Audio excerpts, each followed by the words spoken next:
up, everyone? What's up? I already started painting, so I apologize. I already mixed all the paint, but hope everyone is doing well. Good morning, Anna. Well, it's 12:30-ish for me, so I guess it technically is morning, isn't it? This is I-154. Woo!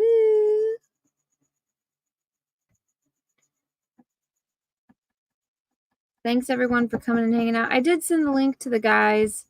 We will see if any of them want to hang out. Shane fixes his internet, or if John ever wakes up. I don't know what's going on with John. Nobody's heard from him. He's like gone MIA. He's really focused on the Cecil cover, I guess, for Cash Grab. But hope everyone's doing good.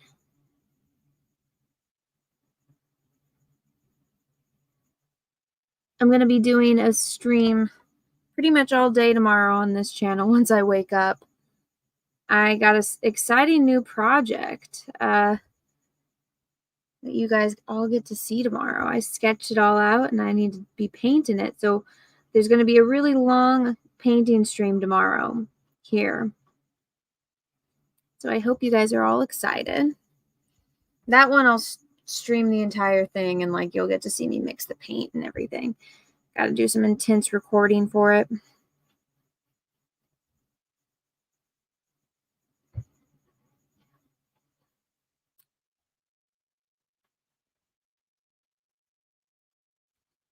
Believe it or not, I'm actually going to be working on some CG projects.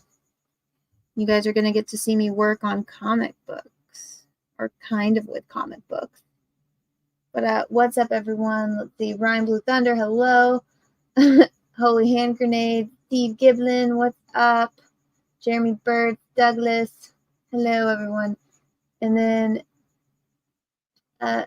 Bilbo, or Billy Bob, however you say your name. What's up, guys? What is up? Yeah, I've gotten back into my night owlness. This kid is okay with me being awake at night now, not waking me up at 4 in the morning to go pee.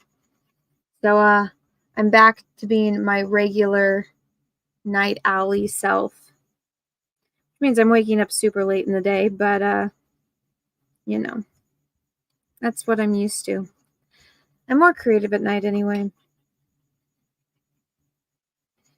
I was just watching the last Trash Cast with Shane and Ethan. Every time they talk about what happened with like Reenie and Narwhal, it makes me sad. I liked Reenie and Narwhal. I don't know what all that was about. I wish everyone could just get along. Listening to how like he was pulling up chat and they're like, you canceled them. I was like, if you would have blamed anyone for canceling them, like, wouldn't it have been John? Because he was the one that was like making fun of the Dungeoneer things. But I mean, this is when it's like you gotta learn how to take a joke. Like Cecil was like the leader of that, kind of. I mean, he's the one that got them all to go because I guess they weren't gonna go before, and then Cecil's like, all right, let's go party, bitches. And he doesn't care.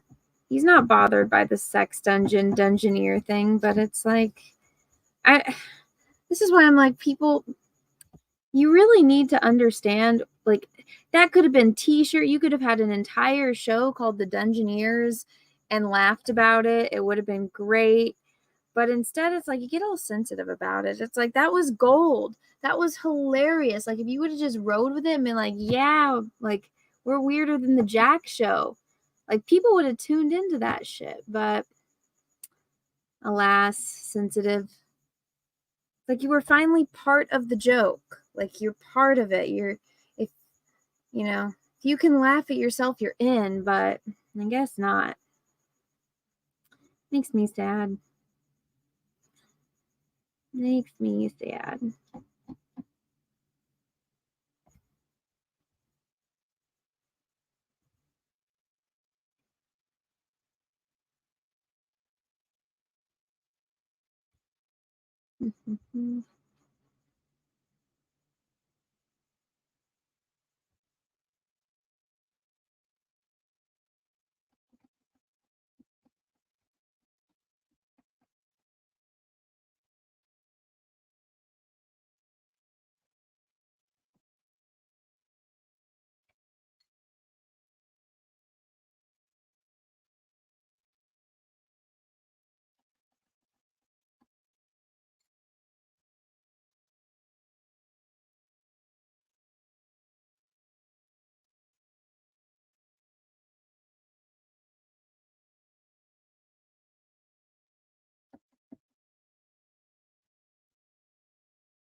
see.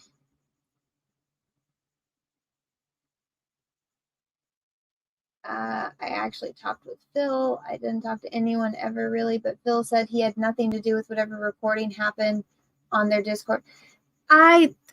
Listen, I like Phil too, but I don't believe that. Like, you can clearly, he's the only one you can hear clearly.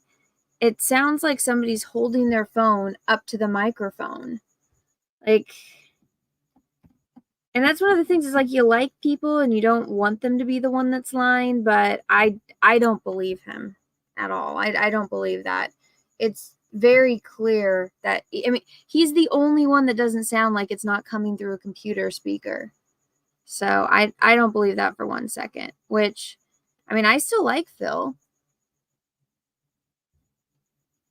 you know.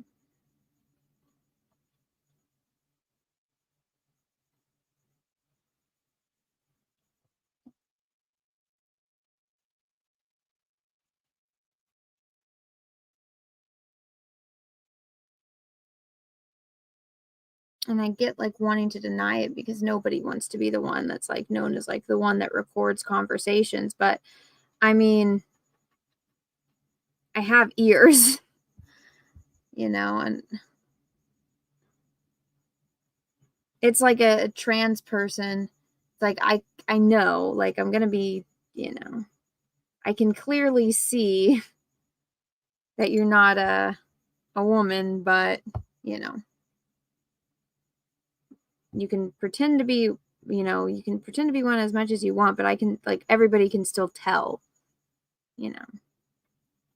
And if you're nice, you know, I'm not gonna be rude and like, you know, be a dick to you, but it's like, I get it. You're trying to play this illusion, but that just makes me kind of feel sorry for you. But anyways, that analogy's gone off now. But no, that was very clearly him. Again, I have ears. And it's insulting, like you're insulting my intelligence to tell me otherwise. Like everybody can clearly hear that. I even showed you guys, like I held my phone up and recorded the guys talking on air compared to like it picking up my voice. It's the same as that recording.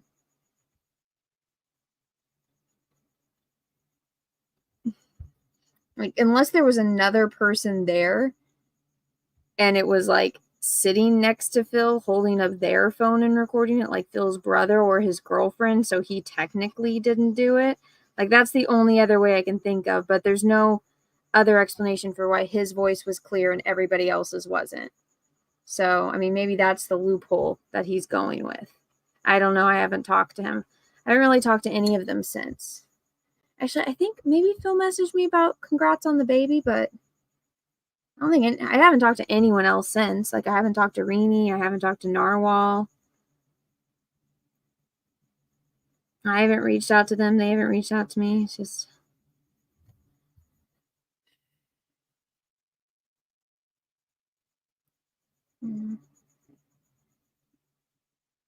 Yeah, no one is going to say I did it. I know, right?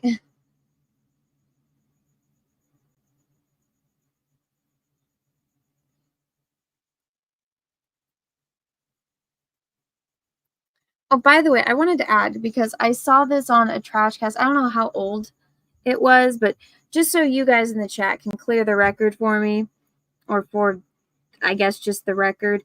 Ethan had some guy on, and I don't know, it was like a guy that was on a stream that was talking shit about him. Then he was in the chat and he invited him on, and then they were talking. Somehow me and Cecil came up about being on Flashcast and how like we're not exiled or something, and or like how I'm not because I'm still on Flashcast. You guys, Cecil is in the Flashcast room. Cecil just never comes on because on Saturday nights he's spending it with Juju. So if you guys ever see people saying shit and talking about that, can you guys clear the record for me? I don't watch any of these people or their shows. I just have to watch every goddamn trash cast, so that way when people bring it up to me and like, well, Ethan did this, I actually know the full context of it and I can, you know, get it right, because a lot of I hate the whole that's what he said she said shit, so I'm like, I'm gonna listen to it myself. which at least Ethan is entertaining, so it's not like it's I mean, there's some parts that I'm like, oh god, this again, but you know, at this point keeps me up to date with stuff, I guess.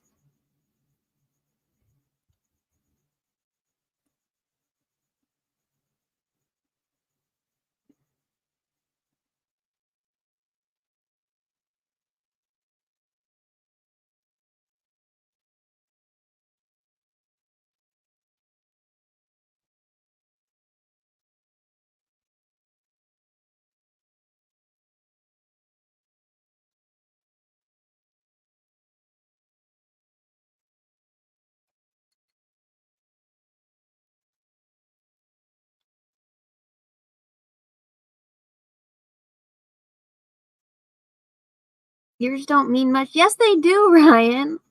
Listen, people deny shit straight up all the time. And then they get proven that they're not telling the truth. Like, look at Matt Jarbo. He denied false flagging people, and then they made him pull up the receipts, and it showed that he was. So, you know.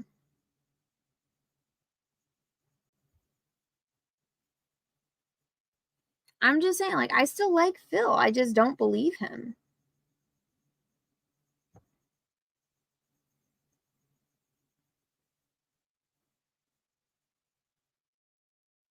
And I mean, obviously they all knew about that recording because I remember when Kelsey was still in Jack's show, he told us that story about Mandy, and John was giving him shit. He's like, "You're spreading rumors, Kelsey." And Kelsey's like, "No, it's totally Mandy. Mandy's the one that fucked with Dale, and Mandy's doing all this shit behind the scenes." I heard that story like months and months before all the Dungeoneer shit came out. Actually, I think that was even way before they all went to Tampa. So that story had obviously been spreading around, and Kelsey had obviously listened to it based on like what was in there and then what he said. So I don't know. It's all these gay ops, man. I don't like it. I don't like it one bit. I think just a lot of it is jealousy, and everybody just wanted in on the Dale Keown stuff, and I'm just like, I don't know. I think everybody just saw Dale as this like money clout thing. And it makes me feel bad for Dale because it's like if you're not used to the internet, you think everybody is your friend, and they're really not. They're just trying to use you. I actually just was talking with somebody about that, and how like I'm kind of disillusioned because a lot of people I thought were my friends were not, and were just using me. And so now I'm like, I don't want to talk to anyone. I talk to this I only talk to the same 5 fucking people for a reason.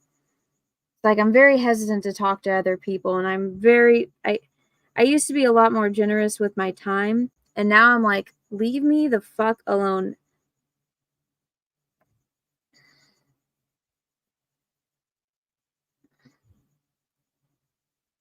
That's why it's like a lot of the people that I started off doing YouTube with, it's like I don't talk to like 90% of them anymore. There's a reason for everything, man.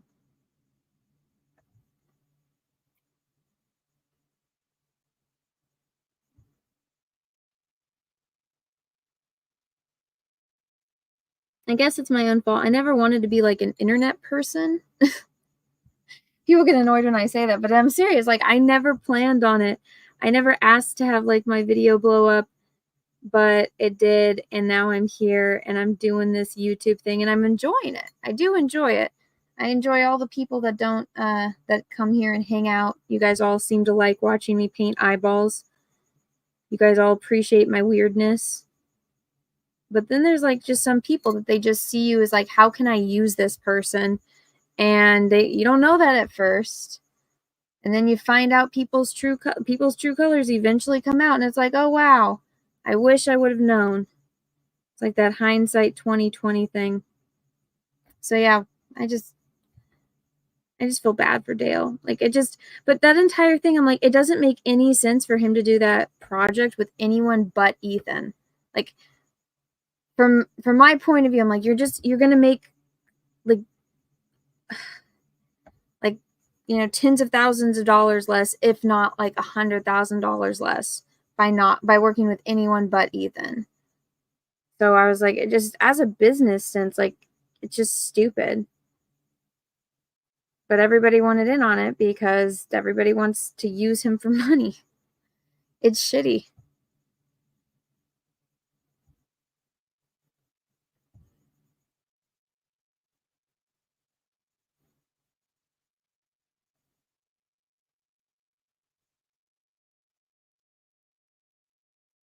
I mean, and I get it also. It's like, yeah, make that money, do what you can to, like, grow yourself, grow your business.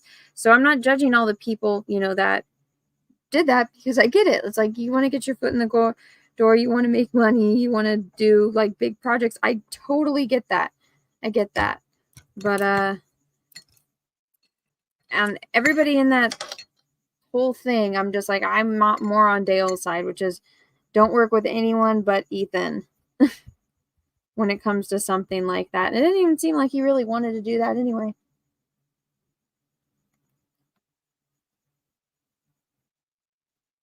I can see him working with Shane.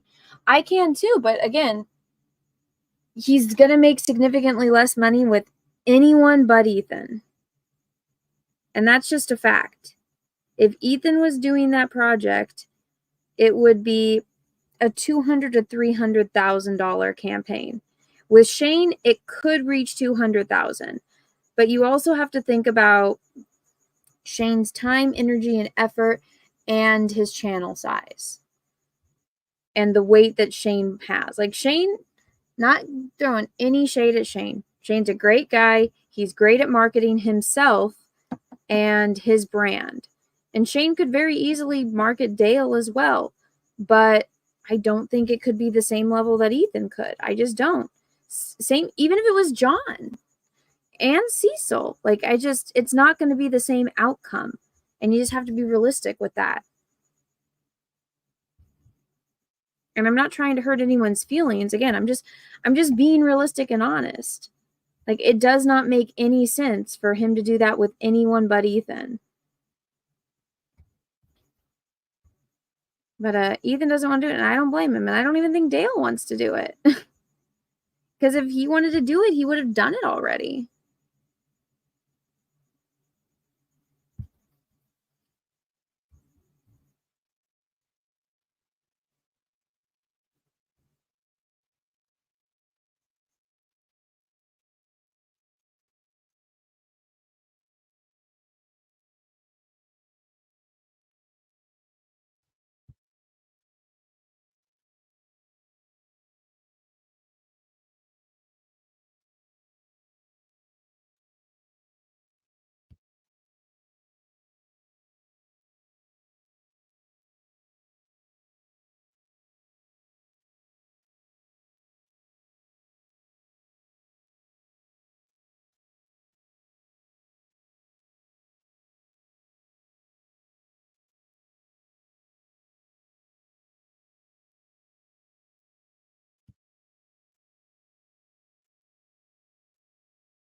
I'm excited to see what Dale does for Cecil.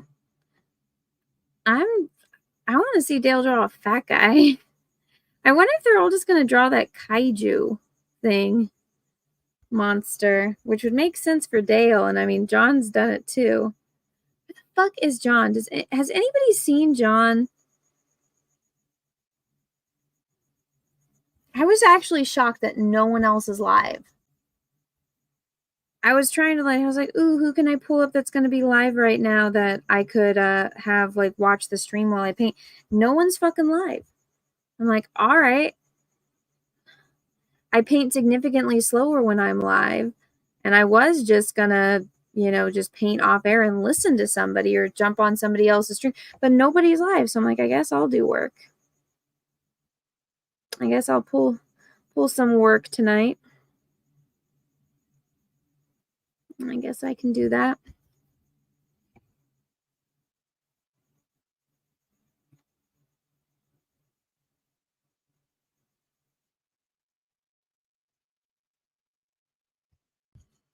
Mm.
Hmm.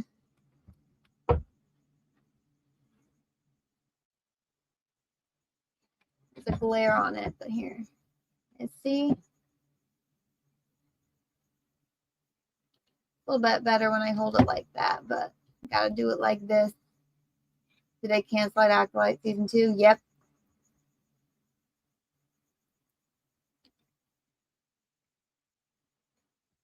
Which is hilarious. I have a video coming out about it tomorrow. Is Anna's mic switched off? No, can you guys not hear me? Hello, hello. Hello, hello. It shows on there that my mic is on. I just wasn't talking. I was deep in thought. I'm dealing with some family drama. Not to go into details, but so I didn't have a bridal shower or like a wedding shower. I guess they're the same thing because there was a drama between our mothers. And there's drama going on again for the baby shower, and it's just absolute hell. There's certain family that I'm absolutely, they are over my dead body. Should they be invited? And people are trying to invite them, and I'm like, no, no, no, no. So it's just hell, and I don't know how to deal with it. But can't talk about it because it's like family stuff. But painting makes me calm. So just gonna do that. Family drama equals normality. Yeah, I guess so, but it's just like I'm at that point where it's like, this is supposed to be a baby shower for me. Like, you're throwing me this party. And yeah, I know it's for the baby, but I'm at that point where I'm like, I already told you how I feel about it. And if you go against, how I feel about it, then you're not throwing this for me. You're throwing it for yourself. And I basically am at that point where I'm like, if these people don't get invited, I'm not going. You can have the baby shower without me. So it's that level of craziness.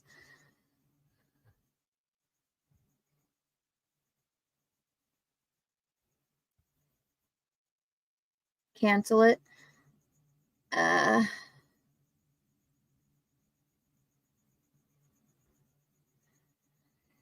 See, I'm like, I don't even like parties. I don't like parties. If I have to go to one, I find a way to like leave as soon as possible or like not be there or find a way out or find a dog. And I'm like, again, this party's supposed to be for me. And I was told my dogs weren't invited. And I'm like, my dogs came to my wedding. Now you're telling me you're throwing a party specifically for me. And now all of a sudden my dogs aren't invited. Like, I was about to say, like, if they're not coming, I'm not coming kind of thing for that too. And now there's this other thing.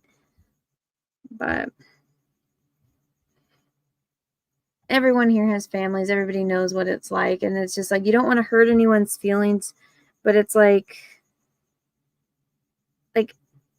I wouldn't expect these people to show up to my funeral. So I don't exactly want them at my baby shower.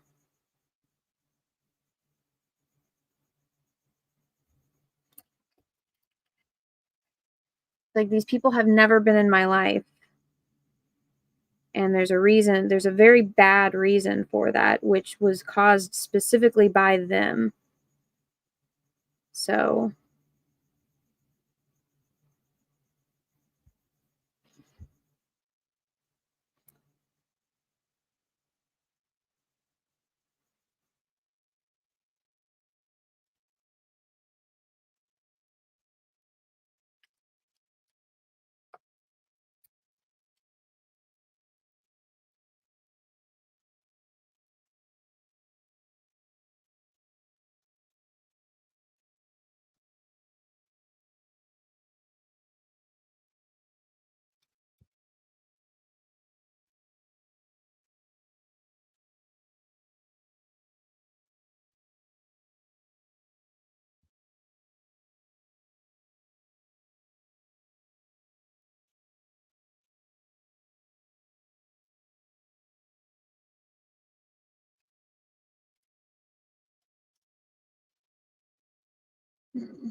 women are the worst, aren't they? Oh my gosh.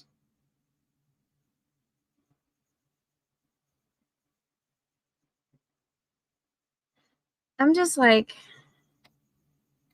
at this point, I don't know. Like, I know baby showers, you're supposed to get like a bunch of gifts for the baby, but I'm like, I just, there's just too much drama. Like, I will buy it all myself.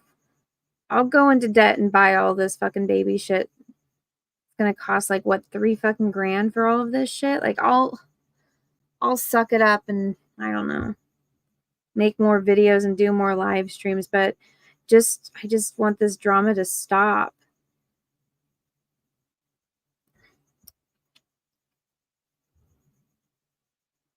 Like, it's 100% not worth it.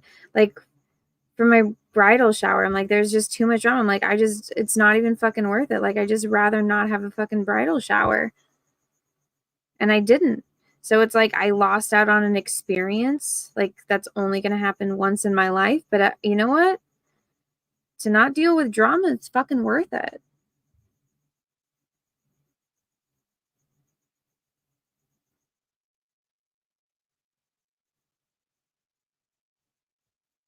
There was some drama with my wedding, but I think that stuff was going to be unavoidable because I feel like you always get drama when it comes to weddings. So that I was like, all right, that kind of comes with the territory. But this, I'm just like, oh my God, I never want to have a party again. I never again. I haven't even had this one yet. I already don't want it. And this has always been my pet peeve. It's like, don't say you're doing something for me when you're not. You're doing it like, yeah, I guess it's kind of for me. Like, it's like I'm the holiday, but everything you're doing is for you. Right? Like, I always had this problem with my mom when I was a kid. If she ever threw me a birthday party, because my birthday's Halloween, it would be like her party with all of her friends, and I would have a couple friends, but then my sisters got to invite their friends, and I'm like, this isn't for me. You're just having a Halloween party, and my birthday just happens to be here. It's not for me. And I guess that's kind of the thing with having like a holiday birthday. Like, I feel bad for everyone that has like one on Christmas, which will be my kid, unfortunately. But can't change that.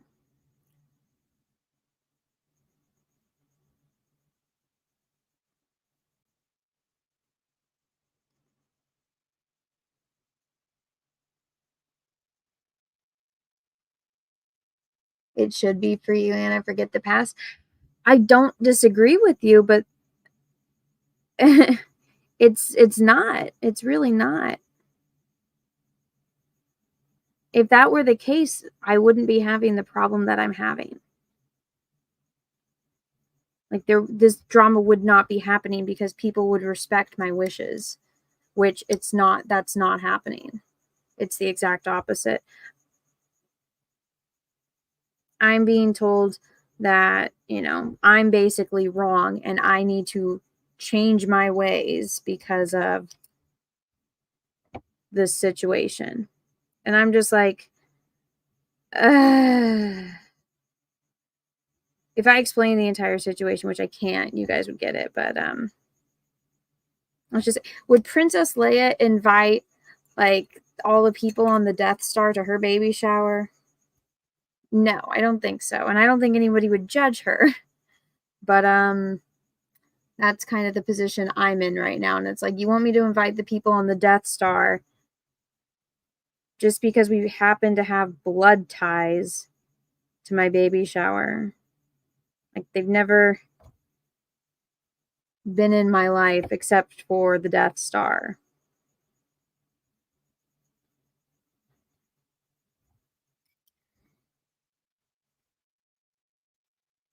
Tarkin would go. See, and that's the thing. I know that they're going to go because it's like that torment.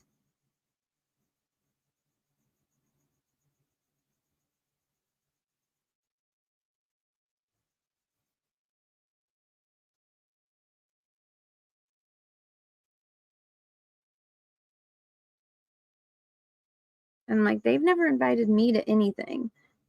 I've been invited to 2 out of 3 weddings, and I think that was just, there's a very specific reason for that, which was I'm going to be giving money, right? Because it's like a wedding. I've never been invited to a birthday, a holiday, an event. Never, ever. Never received a birthday card. I doubt these people even know when my birthday is. I doubt that they know what I do for a living. I doubt they know where I went to college. Like, it's just like they're not my family. You guys know me better than these people do. But I'm the bad guy because I don't want them to come.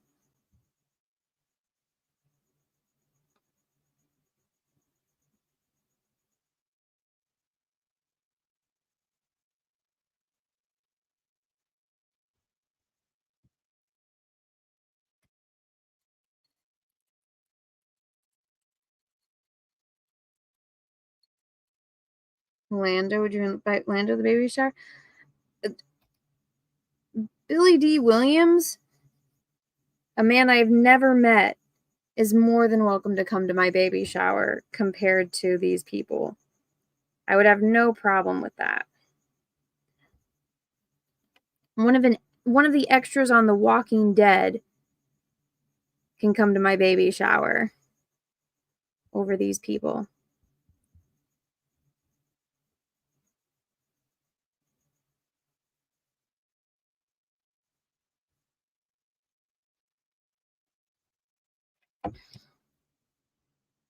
Mm.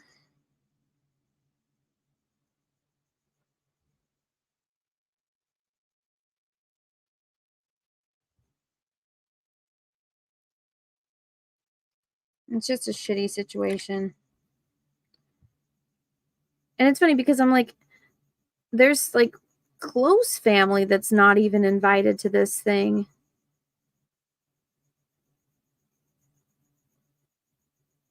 Like, people I actually would want to see, people that I actually like, people that have been in my life since I was born.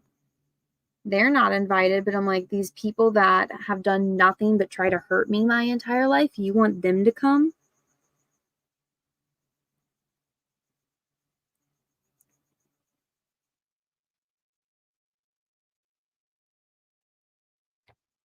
No way.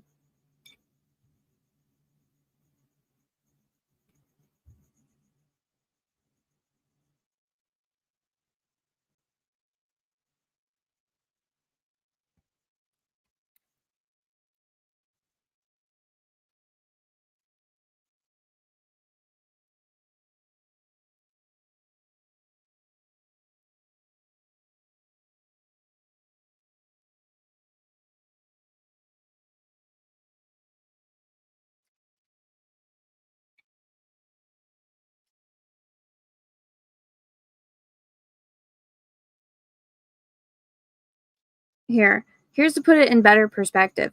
I would rather have Ryan Johnson come to my baby shower than these people. Like, Kathleen Kennedy would be welcomed with open arms compared to these people at my wedding or at my baby shower. Like, that's how bad they are.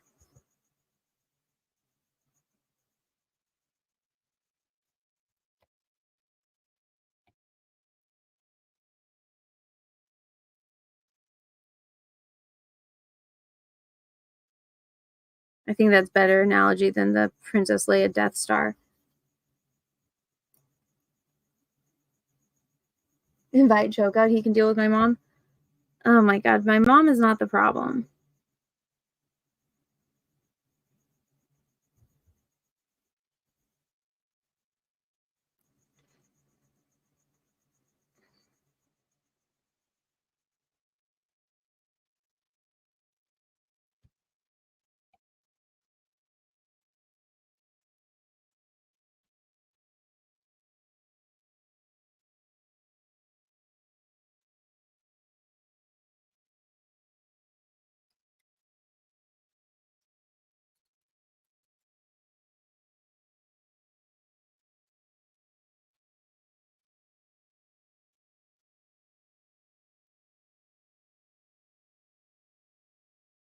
My Latino will probably spend 15 minutes with you and have you destroying all these things. Destroying what? I don't get it.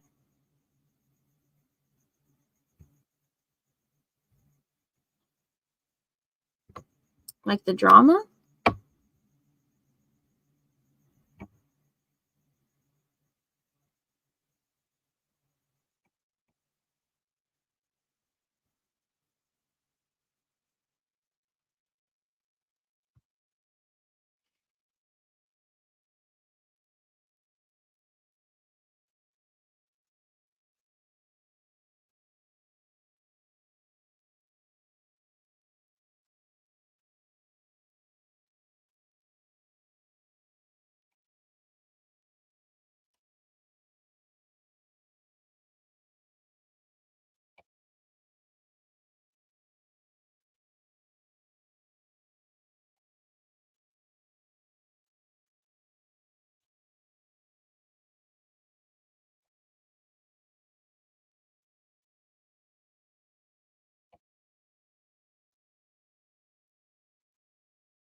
Mark Hamill would be invited to cut the umbilical cord.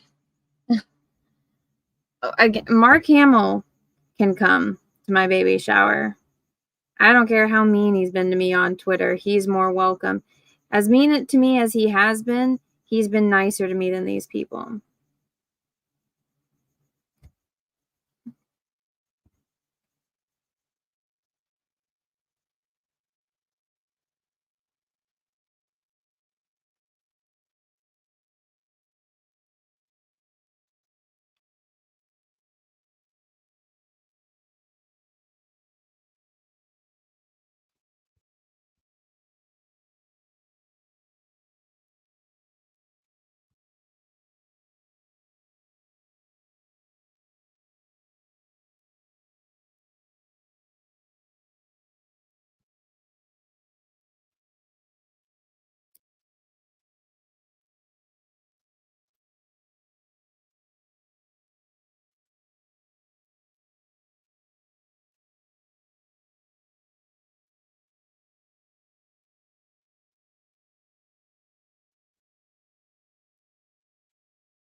Hmm.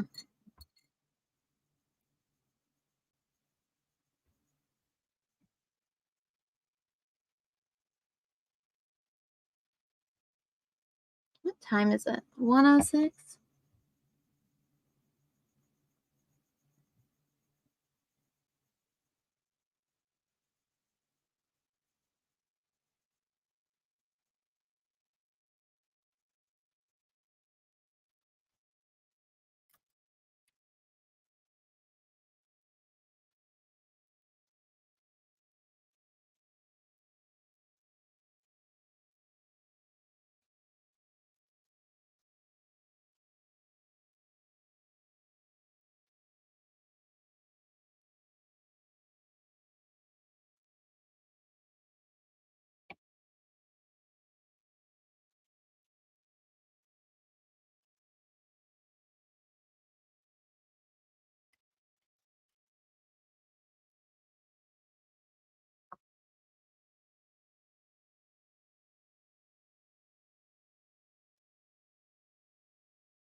Ever since I moved to this desk, it's so low. I'm used to being at like a standing desk, and so this thing is so low and like all hunched over.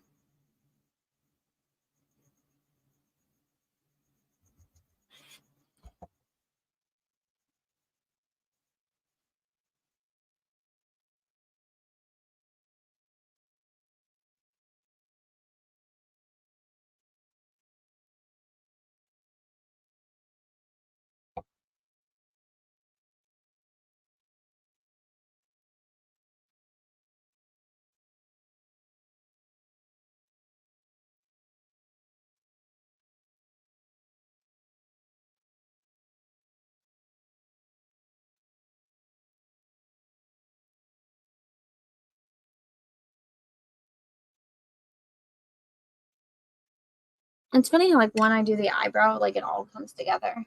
How many eyes left? This is eye 154 out of 200. Want to do the math there? 46. 46 I have left. Isn't that crazy? But I actually have more than 200 volunteers, so kind of fucked. So it might be a little bit more than 200. I'm still going to honor all of the later submissions.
Oh my goodness.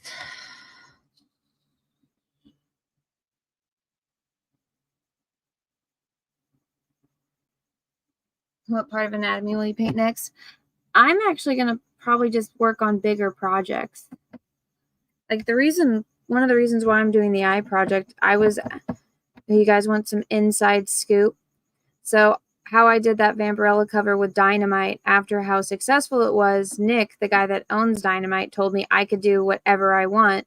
So I looked at what properties that they had, and I had this entire plan. I was going to do a Xena cover, a Red Sonja cover, and a Deja Thor's cover, and they were all going to be so where you line them up and the colors would be like, like a sunset, like the transition in colors, and it was going to be like that, so when you put them next to each other, it looked like all three girls were standing like next to each other, and the colors would like be cool and like transition over.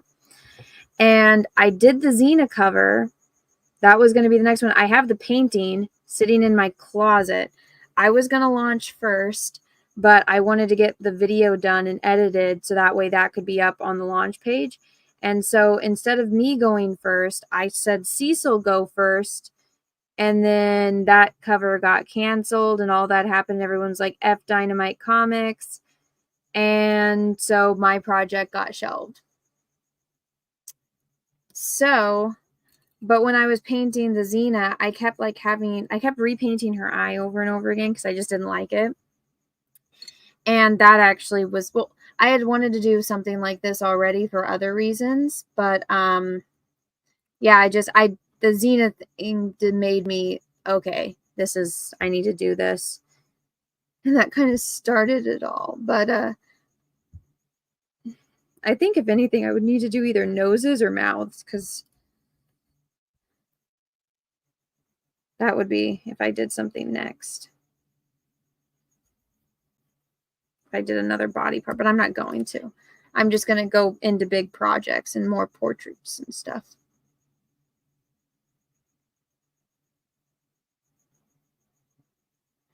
Is that painting something you can show if you're allowed?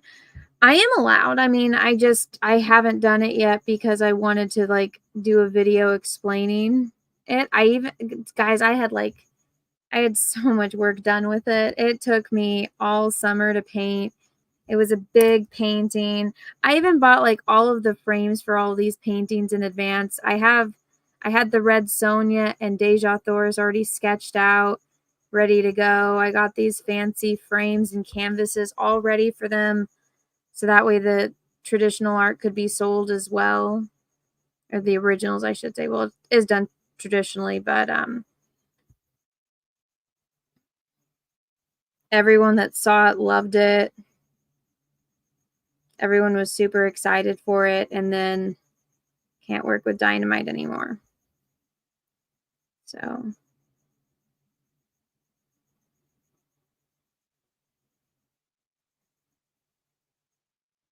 it is what it is, but that's kind of the secret origin story of the eye project. Even in like the painting video, you can see like I keep going back and going over Xena's eye over and over again because it was driving me crazy. There's some cool little lore. Some cool little lore in this project.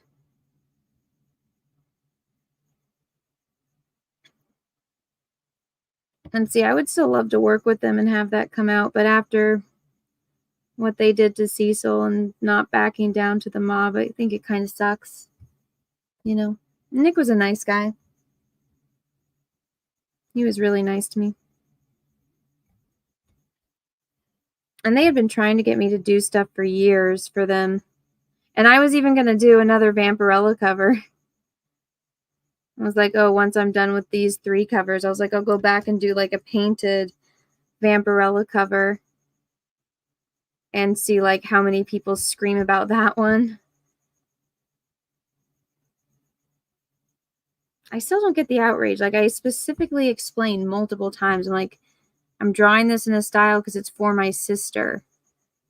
My sister that passed away, this is what she liked. Whenever she asked me to draw shit for her, it was always like that. But I don't know.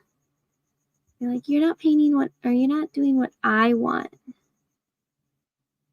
Like, the cover looks like shit. I'm like, well, your face looks like shit, but there's nothing I can do about that either.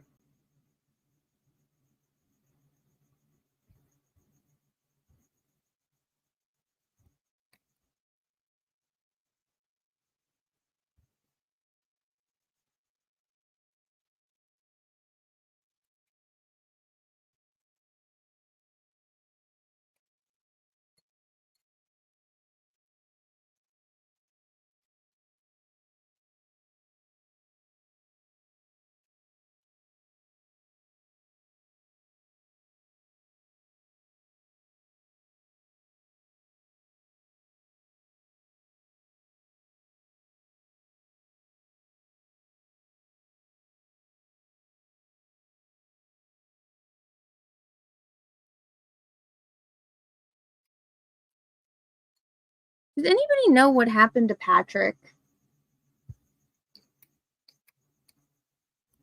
Where has Patrick been?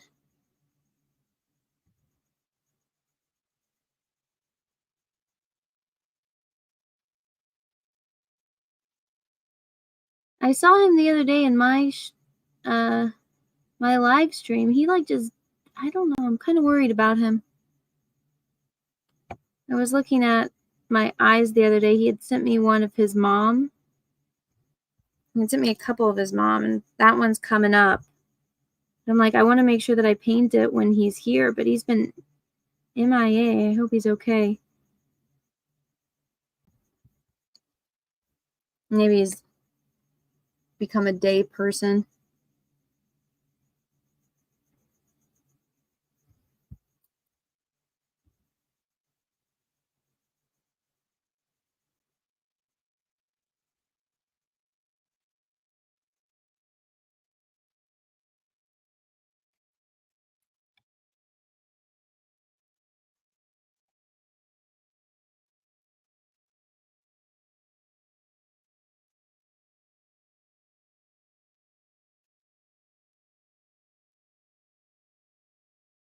Mm.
Did you guys hear all them crickets?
Ran out of juice.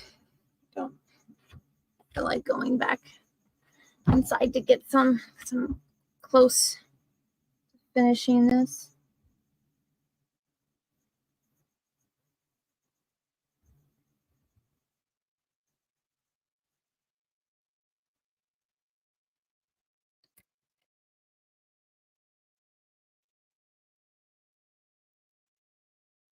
He also threatened to shoot Shane. What?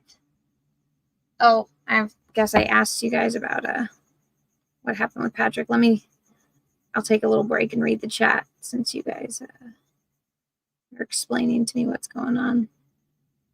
Give me the deets. All right, let's see.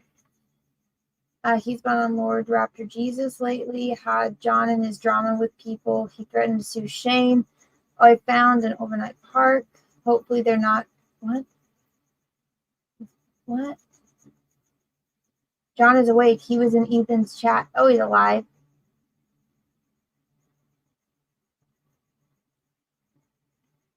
He said he went camping. Mailing crush another soul.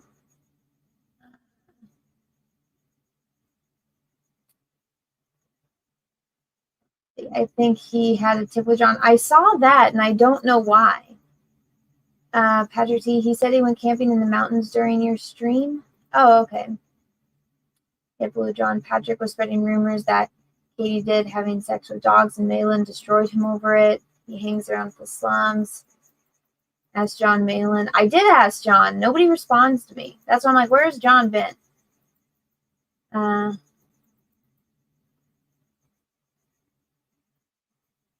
He threatened to sue Shane because Shane kept joking about him killing hookers. But that was obviously a joke. Was he joking about the suing? Is it all just jokes and everyone's taking everything out of, like, everyone's blowing everything out of proportion, or is this all serious? No, I saw the bit of John's couch stream, and I only saw it because Ethan played it, and I don't know the context. Like, I don't know what's going on. I'm completely out of the loop here, and nobody's explaining it to me.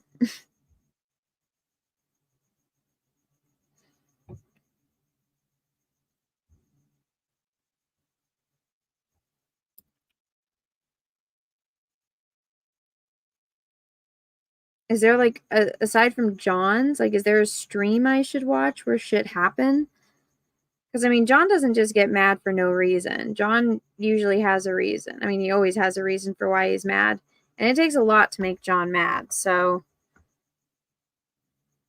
that's why I'm like, I want to know. But John won't. John doesn't talk in like DMs. Like, you got to talk to John like either before a stream or after stream if you need to talk about something off air. Which I don't blame John because so many people leak DMs and whatnot. So yeah, I get it there. I'm like, is there something I can watch that'll tell me what happened? The event happened on Shane's. Hmm.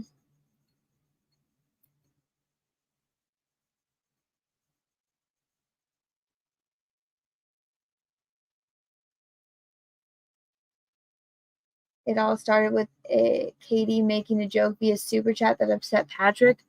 What was the joke? How do you upset Patrick?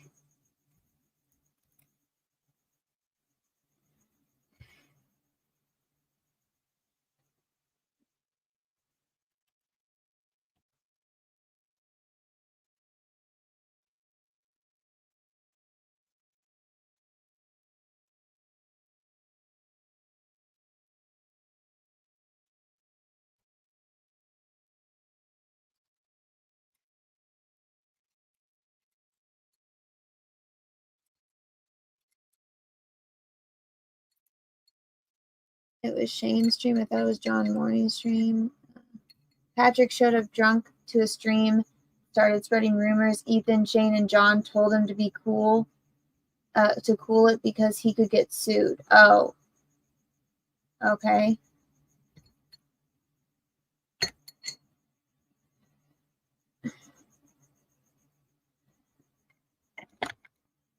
Yeah, no, the stuff with Katie, like somebody did send me some stream where she was like they're talking about like the tags on some fan fiction, and I'm like, I explained I used to read fan fiction, and I used to read it for like Labyrinth, but I would read like, you know, a rated R scary version, like as if like the like basic I like Stephen King like Labyrinth. So instead of like going through the labyrinth and it's all like fine and dandy, like well, I mean, I guess in that one it was supposed to be like scary for your life, but not like Kitty. Like, you know, you're gonna fall into like a pit and die kind of thing, which they tried doing in Labyrinth, but it was a little bit more, you know, it's Jim Henson, so it's for kids.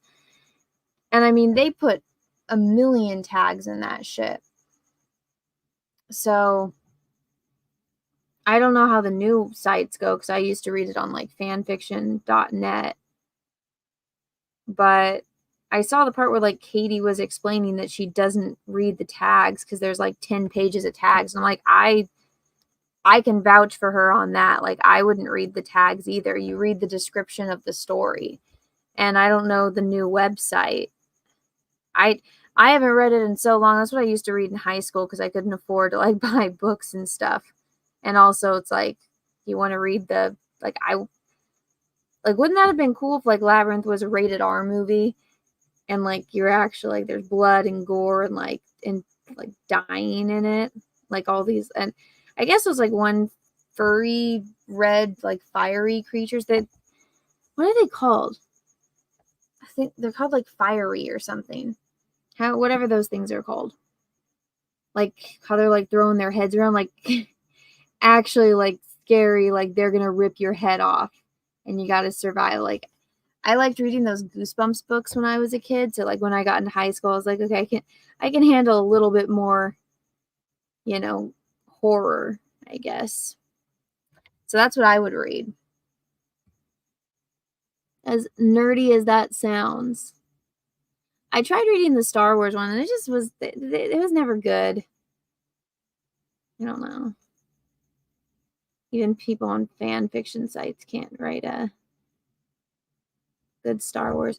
And I remember when like so 50 Shades of Grey was a fan fiction of Twilight, and I remember like all of my friends that like read fan fiction too, they read it. And so I read like the first chapter. I'm like, this is retarded. And I'm like, I discovered I'm not into that kind of stuff. So I didn't finish reading it, but I remember that when like 50 Shades of Grey was just a popular fan fiction. Isn't that crazy?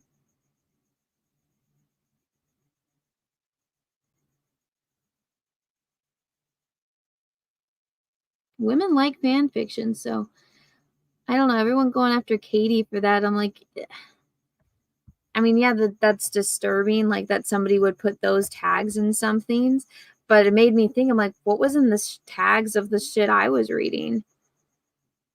Like bloody horror and gore. Like there was some, like, you don't, they give you the description, but they don't tell you everything. There was one that was really fucking weird, and I was a kid, well, high school, so like what, 13?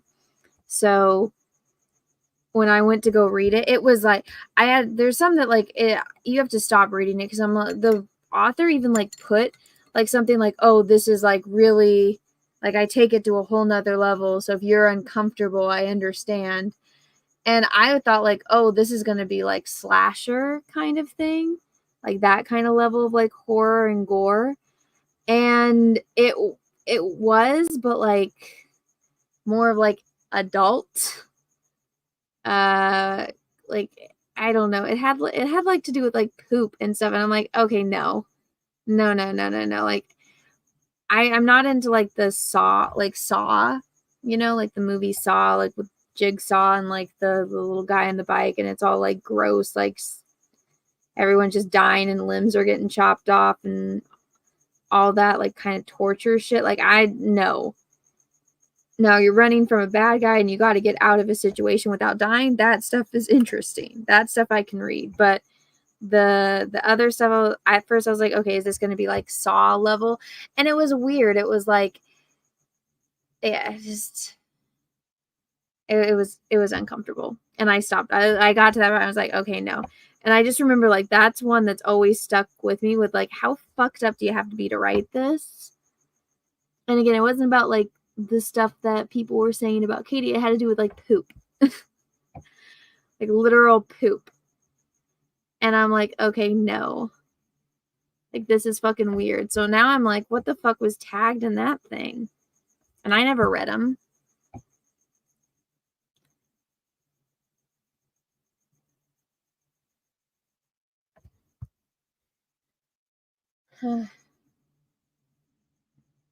A chainsaw is dangerous. Yeah, let's see. Would be insane if a rated R version of Labyrinth actually did happen. Now, if it ended up in the public domain, I could see this. Yeah, no, it could totally happen. Like, imagine like Labyrinth, but a horror movie.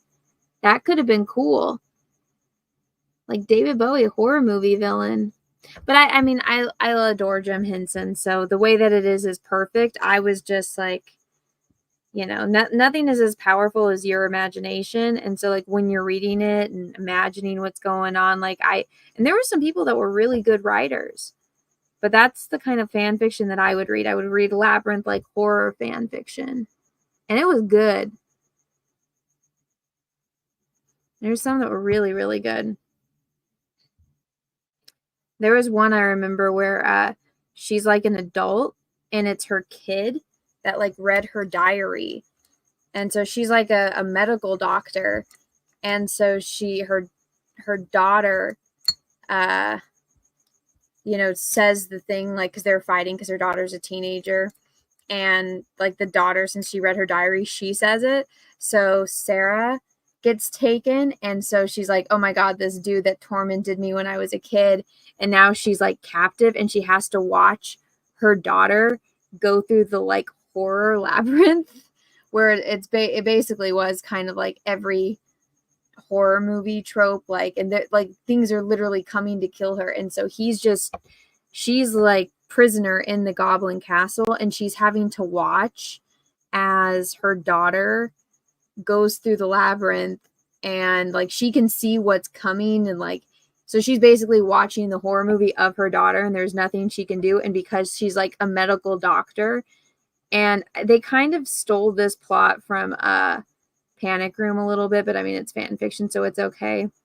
But her daughter had like the diabetes, and so like she was the whole time she's just like she needs her medication, she needs to like she needs like sugar, she needs this, like all the things that like you need when you have diabetes. So it's like not only are they fighting against the clock, and since David Bowie, he was so pissed at her for like beating him when she was a kid and she was the only one that did beat him. He's like telling her about like all the different types of like way he's going to torture her once she becomes a goblin, and like how her life is she's just going to be a slave and her kid's going to basically be dead. And he's like, that's the one thing, like, and that there's the answers to like why the labyrinth has become like, instead of like just puppets and all cutesy, it's become more horror because it changes with his mood. And since he's been angry for like 20 years, and then like the plot twist at the end is that like she always thought that her husband like abandoned her and her daughter because she was like in medical school and was like working late hours. But what happened was he, as the owl, like made it so like her husband like got into a car crash and he like hit his head and got amnesia. So he's been like living as like a crazy homeless person. And like David Bowie made sure that he like kept wandering as far away from home as possible. So her husband has just been wandering the States as like a crazy homeless person with amnesia for like the past decade. So he like really fucked up her life. It was a really good fan fiction.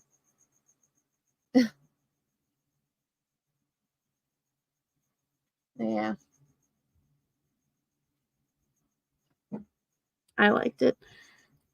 I would go back and read it. Actually, maybe I shouldn't go back and read it again. It's probably not as good as I thought, but I don't even remember if I read the ending of it. I remember like getting to the plot twist, but it's like because people write things in their own time. That's the one problem with fan fiction is it's like people don't keep up with deadlines.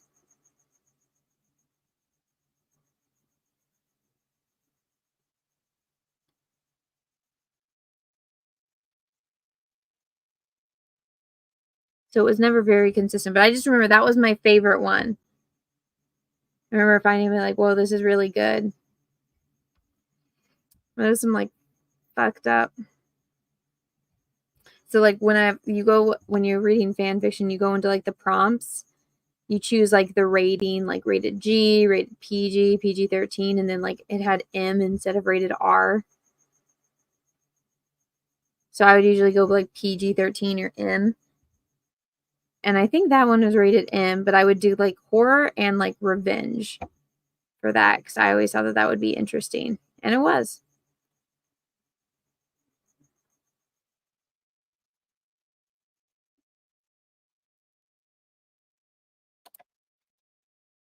Mm.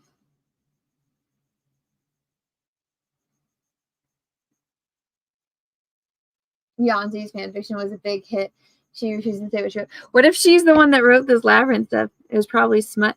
No, I wouldn't read that. It would tell you. So like the Q on if there was a sexy time in the book was, or in the thing, it would say if there's lemons in it. So if they said anything about lemons, that meant that there was sex in it.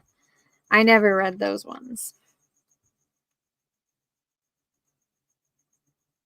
I'm sure there was like innuendos for some stuff in there, but I mean, I was 13. It obviously went over my head, but no, I wanted to see like the adult version of like what would happen in the labyrinth because I always thought it was a little too soft as far as like what she went through because I'm like, it's not that bad from what it looks like. I don't know. I feel like David Bowie could have stepped up his game, but again, it was a Jim Henson movie, so I wanted to see what it would be like if it was like actual horror. Do you guys remember those it was really kind of creepy. There was those like kids ghost stories in the book. Like one of them, it was like a black and white cover and there was sometimes like a little bit of hint of red and blue, and they were like scary stories but like for kids. Do you guys know what I'm talking about? And I remember one of them had like piano notes in it. Like you could play this song on the piano. It's supposed to be scary. I remember that. But I always remember, I don't like watching horror movies, but I never like, it never bothered me to like read them or to hear them. I guess it's not as scary to me as a movie. I'm a big scaredy cat. So I haven't seen a lot of horror films. Like I've never watched Friday the 13th. I've never seen Nightmare on Elm Street. I've seen scenes from them, but I've never been able to sit down and watch the movie because I'm like the biggest scaredy pants. My sister, she was like obsessed with horror movies, so she's seen them all and knows everything about all of them. That wasn't me. I can't watch them. I freak the fuck out and then I get nightmares. But for some reason I could read them.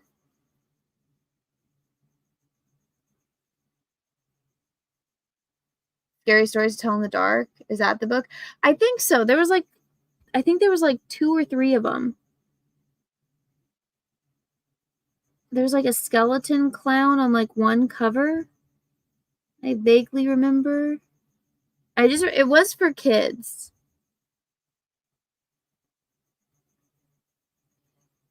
When I'm done painting this eyebrow, I'll look it up.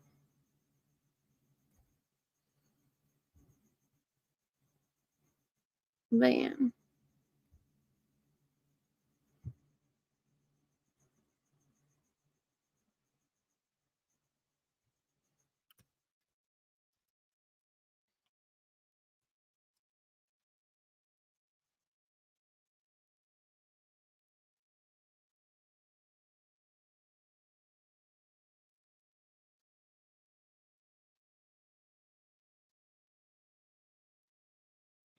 But yeah, everyone like that's getting on Katie about like the Inuyasha. I'm like, you never watched it because they're trying to say that one character groomed the other. I'm like, so for everyone that didn't watch it, the plot of Inuyasha is so the main girl, she was like alive in the past.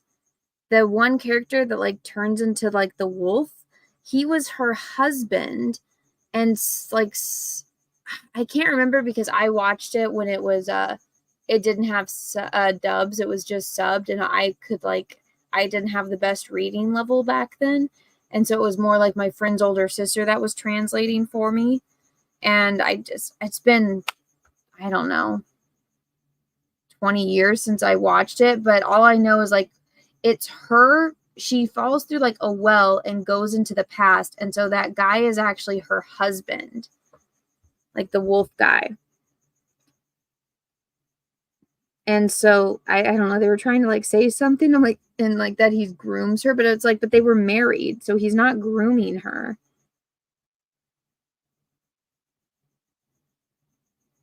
I don't know. It was really popular.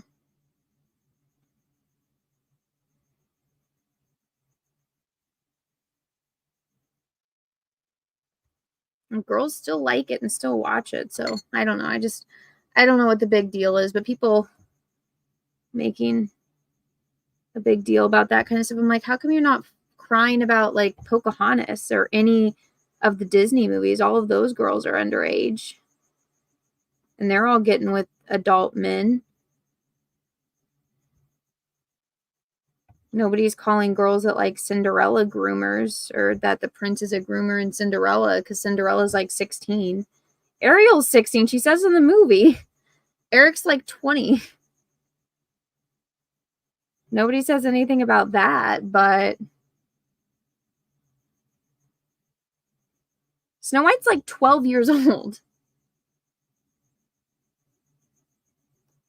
And Pocahontas, they had to age her up because Pocahontas was like 12, but they drew her like she was 19. I think the only princesses that are like 18 and over is like Anna and Elsa and Tiana. I'm pretty sure every other Disney princess is like under the age of 18. Jasmine's like what, 16? Cinderella's 16. Aurora's like, they're all 16. They're all teenagers. They're all little kids. Ariel specifically said, Ariel's like, I'm 16. I'm not a child. Like, yes, you are.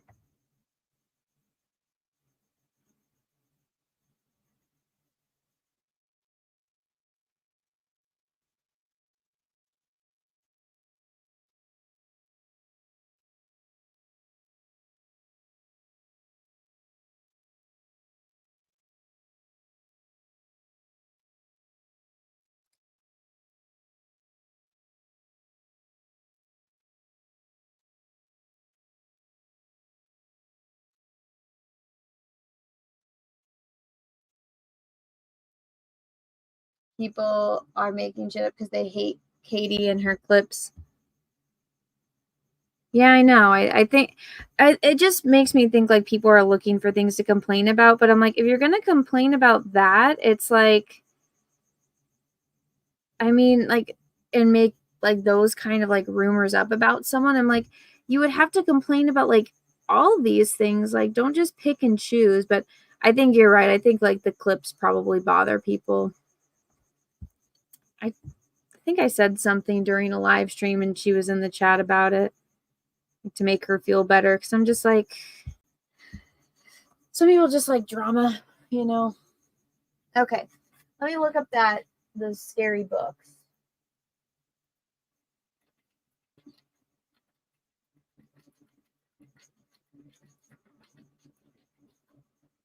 Yes, Scary Stories to Tell in the Dark. That is the book. Oh yeah, it's like a skeleton with a pipe. Oh yeah, there's 3 of them. There's 3 different books. There's more scary stories and there's 3. Yeah. I used to read those ones. Really cheap. I think I might get them. If you haven't read them, I mean, from what I remember, there's some really good ones.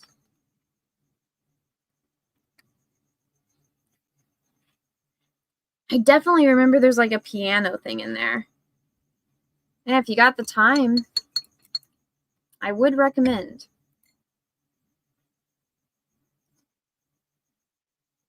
From my memory, I enjoyed them.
Mm.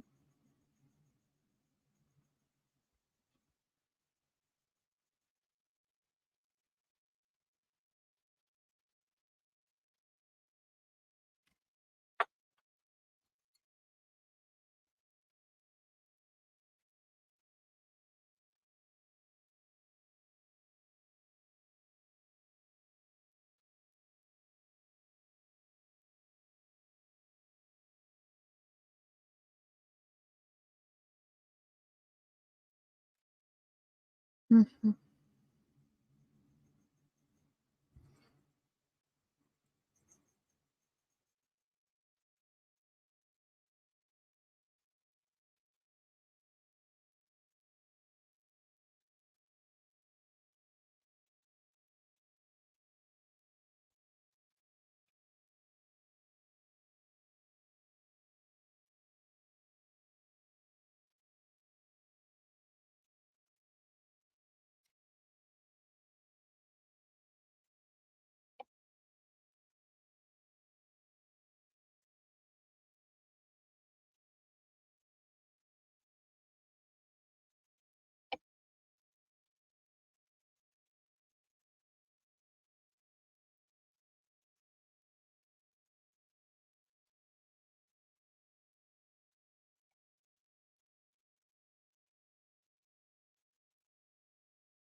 Key.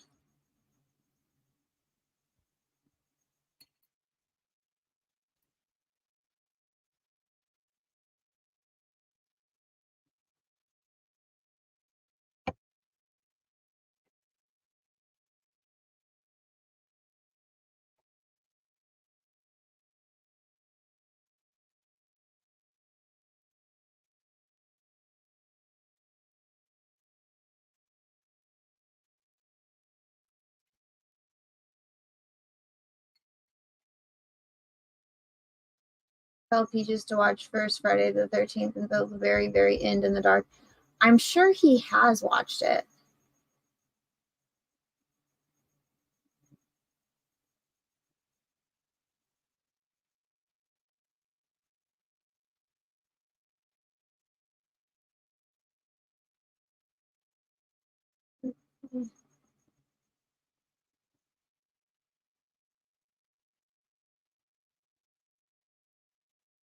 Bloody Fingers, Bloody Fingers. Why does that sound familiar? Is that from the scary stories? Oh, the dude from the cartoon, the creature is called Inuyasha. Yeah, actually, all of this has like made me want to go back and rewatch the show with subs now that I'm an adult and I can actually understand it.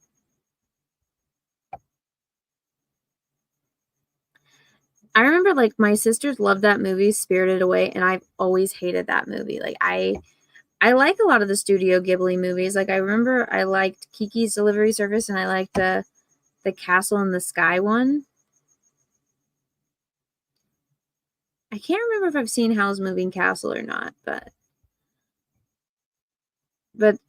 I remember like my sisters loved the Spirited Away and I hated it. Like it made me so uncomfortable with like the parents turning to pigs and all that. And then I had my college boyfriend, my first college boyfriend. I had two college boyfriends, but the first one, he was from Japan. And so he explained to me, and then like one of my friends who's Korean, she also explained to me, she's like, that's such like a common trope in like Asian folklore is like the parents always turn into pigs. And so like that's normal. And then like I like the Totoro one, and my boyfriend that was from Japan, he was explaining how like, oh, like everybody likes it, but like the whole thing with Totoro is that only people that are going to die can see him. So like the mom that's dying in the hospital can't see him, but the two little girls can see him. So it's like that whole like, oh shit, the kids are going to be the ones that die. He could have been just fucking with me. I don't know. But then my friend who was Korean, she told me that like the way that like us in the West, like us Westerners, like when we hear demon, we think of like the devil. And she said like the way that they see demons, it's like it means more like fairies and like spirit kind of thing. It doesn't have the same connotation in Asian cultures that it does in Western cultures. So like when people I see like they're like, oh, anime satanic because they have demons, and it's like that's not what it means. You just don't understand the culture. That's just from what I've been told. Maybe they were both fucking with me, but yeah.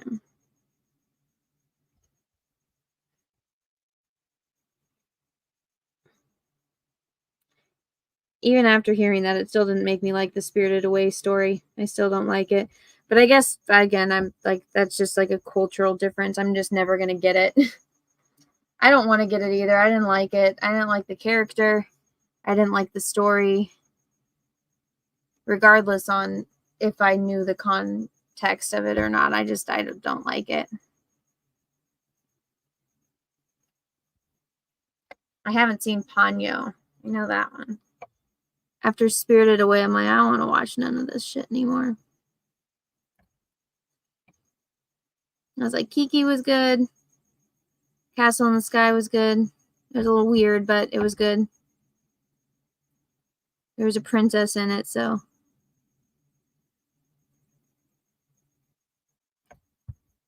I remember I liked Vampire Hunter D.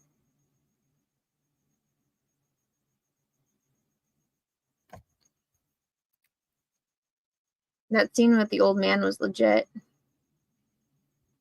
That was always my favorite part. The old man gets his back It's like, I got you, bro. You saved me when I was a kid. I remember you. Nobody else does. He's like, you saved me.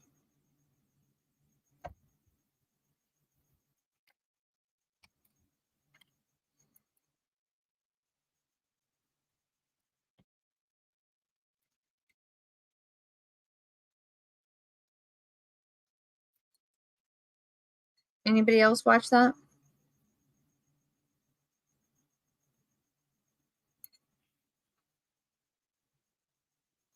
It's like my childhood.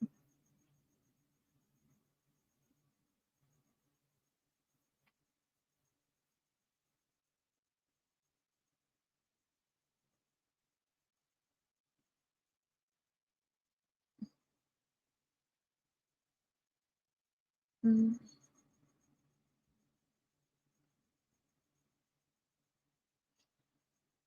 Eyelash time.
Oh my god. Those retards are still blowing up my freaking Twitter. For those that don't know, the past, I need to do a video on it and just monetize the shit out of these fucking losers. But for those that don't know, I pissed off the retards on Twitter for, saying Pedro Pascal needs to, he's 49 fucking years old.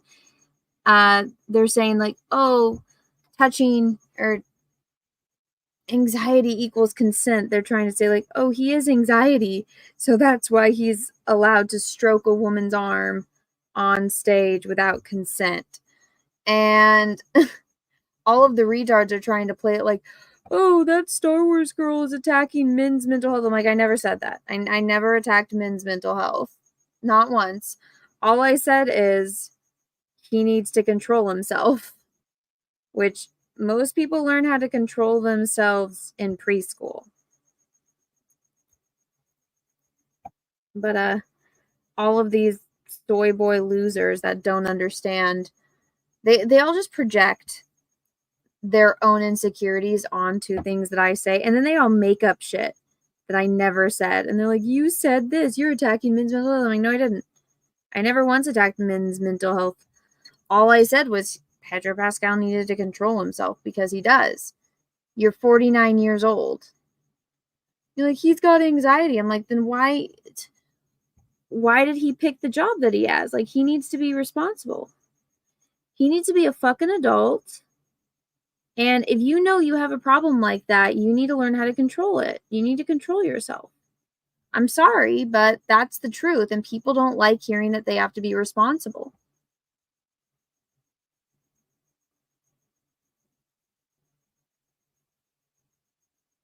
But so people are mad at me. They're losing their minds. Like, still, it's been 3 days now. Actually, right now it's been 4 days. And they're still going crazy on Twitter.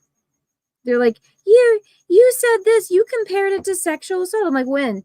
When did I ever compare it to sexual assault? They're like, you used Harvey Weinstein. I'm like, no. I explained how you dumbasses, like the argument, oh, he has anxiety that gives him consent to touch her. They're like, oh, they're friends. I'm like, Harvey Weinstein was friends with all those women too. I'm like, your argument is retarded. Like, oh, they're friends. I'm like, she grabs his hand to stop him from stroking her arm. And I'm like, I think that that's just a PR thing trying to cover it up. I honestly think that they're banging. But she's got a boyfriend, and, her boyfriend's going to see that. And,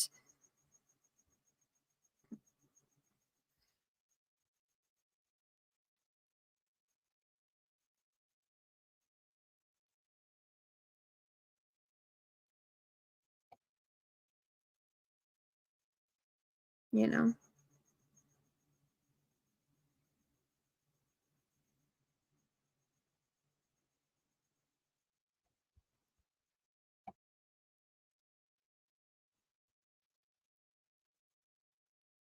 People just, that's the thing. So many people are like adult children, and they never had any kind of pushback in their life. And so they never were told, you need to be responsible. Like, millennials and Gen Z cannot stand being told that they need to be responsible for their own actions. They can't fucking stand it. And so for me, like, a harmless fucking tweet, all I said was, I think I said, like, I'm going to paraphrase, but I said, like, this is BS. He's a full grown man, not a toddler. He needs to learn how to control himself. And they're like, oh, you're saying anxiety has an age limit. Like, I never fucking said that.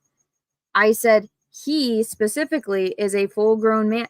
He chose the career to be in the public eye. If he has that crippling of anxiety, which came out of nowhere, by the way, they're like, oh, he has his hand. They're like, he's been open about this. I'm like, this is my first time hearing about it. So obviously and I follow a lot of these celebrities because I cover, pop culture news. This is my first time hearing about it. And I'm like, it's funny how he didn't have this problem when he was promoting Game of Thrones or Narcos or any of these other things. He just happens to be on stage, or like The Mandalorian. He didn't have this problem when he was promoting The Mandalorian, but all of the sudden, now he's on stage with a beautiful woman And all of a sudden now he's having anxiety attacks and has to stroke these women's arms. I'm like, sure.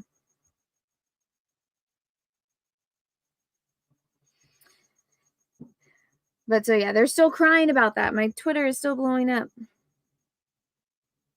I'll do a video on that. I'll film it tomorrow, then it'll come out the next day. But I'm just like, these people are fucking retarded.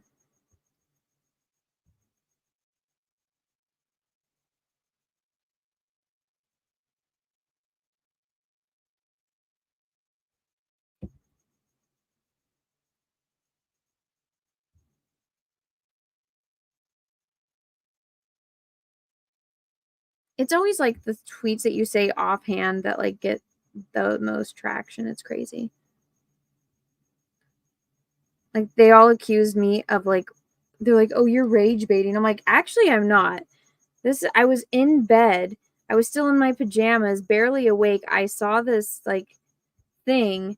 I saw this post, and I just like what I tweeted was exactly what I thought. I'm like, this is bullshit. You know, this is fucking bullshit.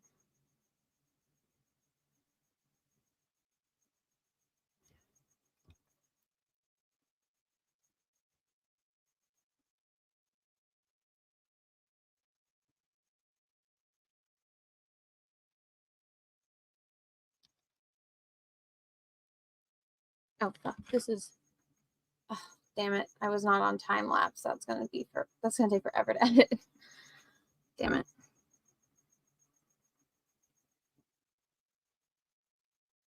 But yeah, I'm gonna have to do a video on that. I already have my video tomorrow that's gonna be about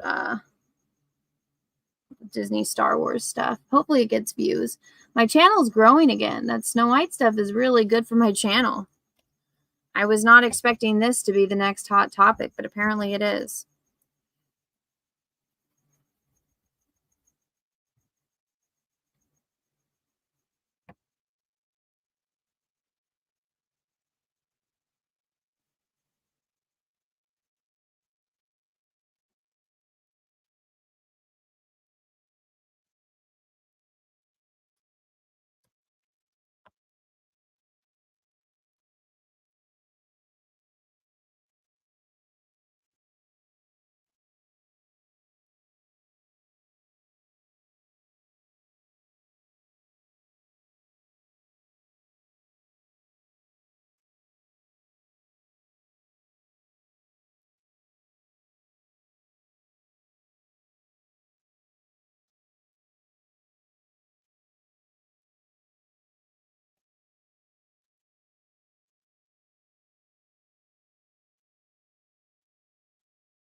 I'll do one more round through the eyebrows.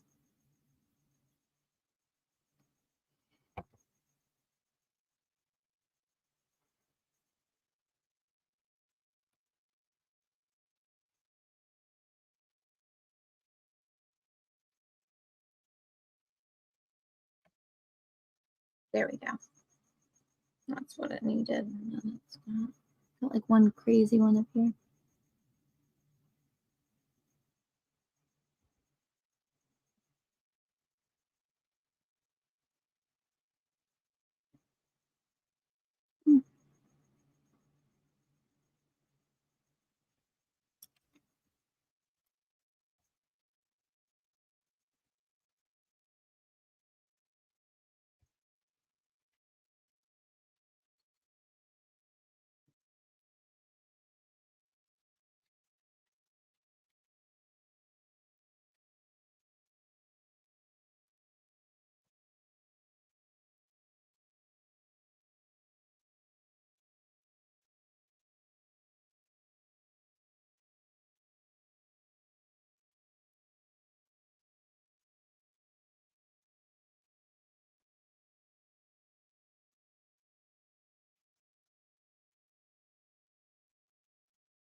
Alrighty.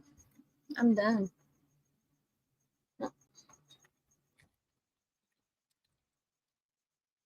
Another eye down, guys. Let me.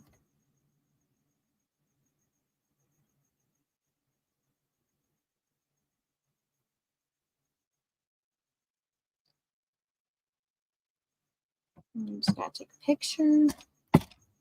By the way, I have been uploading these onto my Instagram, but I do it around like between noon and 2 p.m. my time because it gets better views on Instagram that way, and I'm trying to grow it, so that's to. Uh-oh.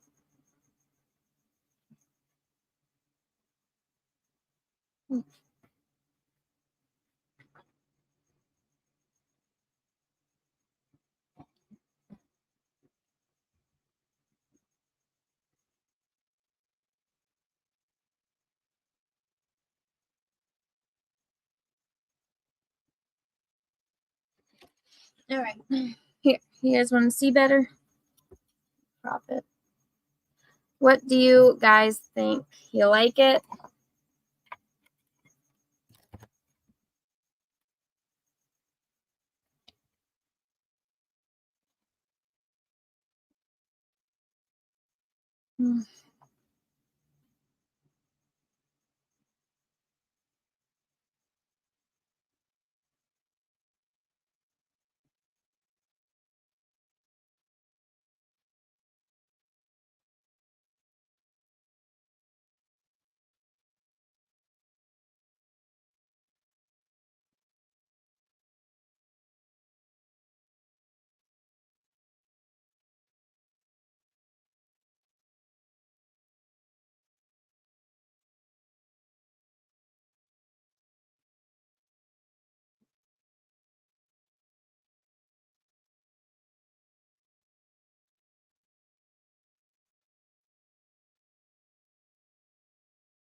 Hmm.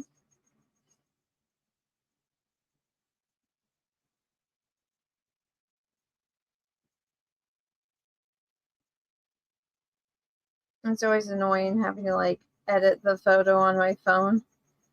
I always have to like turn up the sharp. I'm like, I shouldn't have to go into a setting to turn up the sharpness. It should be automatically sharp, you know?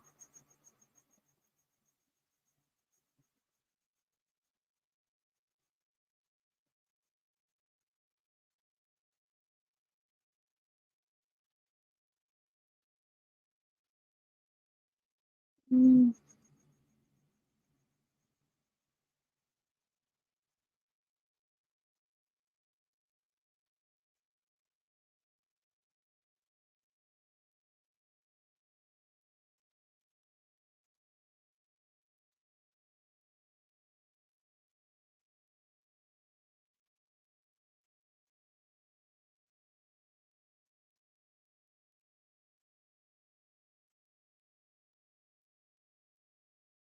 Oh my God, come on.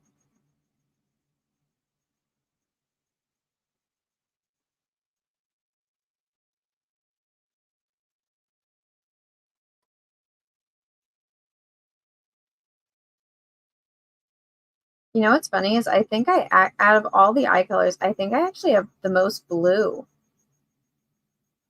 which is crazy. Lots and lots of blue eyes. Okay, let's see. What is this gentleman's name? Steve.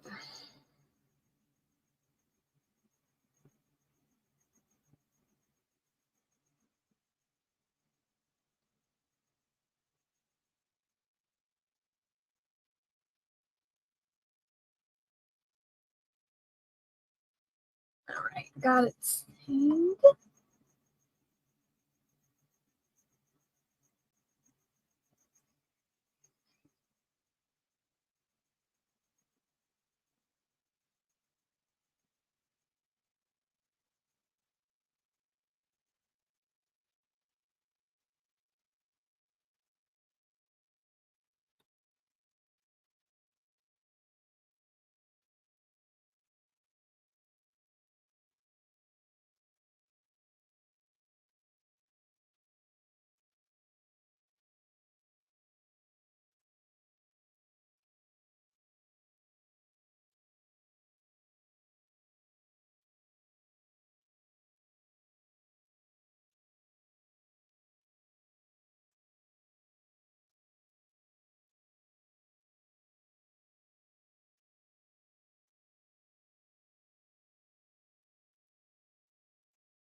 I have to edit all of these on the Instagrams.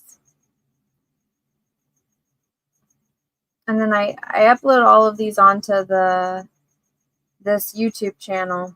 If you guys follow my art YouTube channel, I upload all of them on there as well. And they show up as shorts. They actually do better on YouTube than they do on Instagram, which is nice.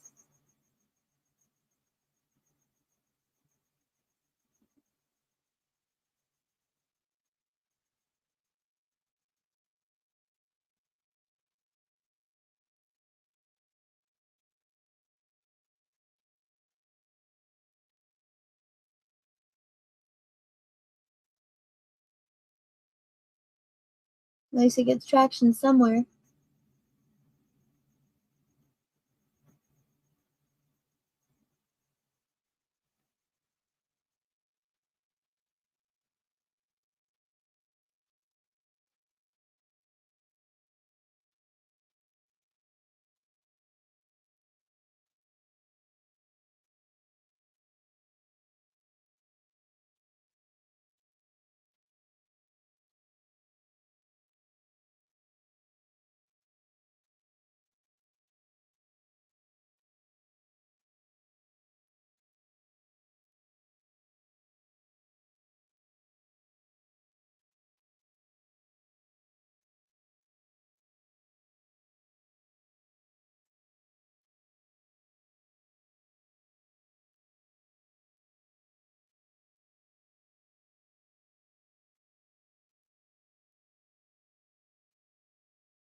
Draw a nose next.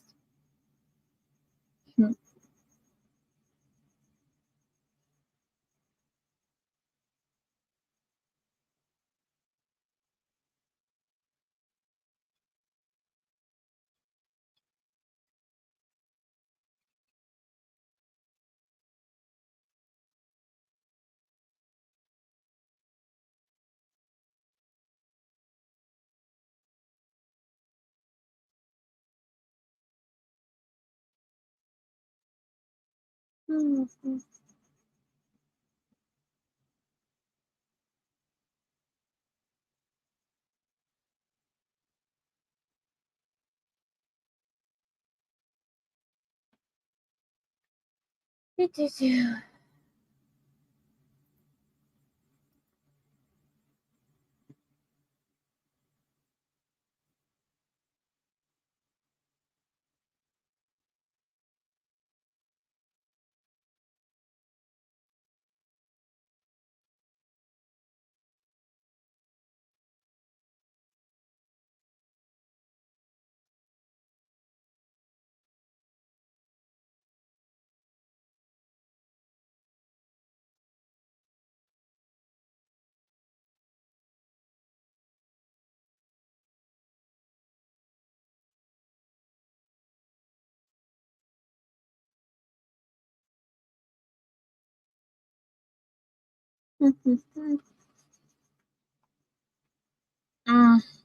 thing takes forever.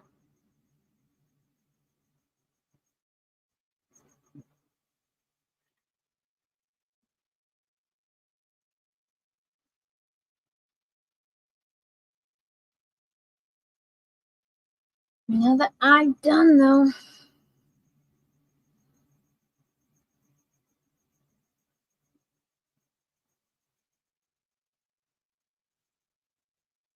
Look at it. It's just like loading. Super annoying.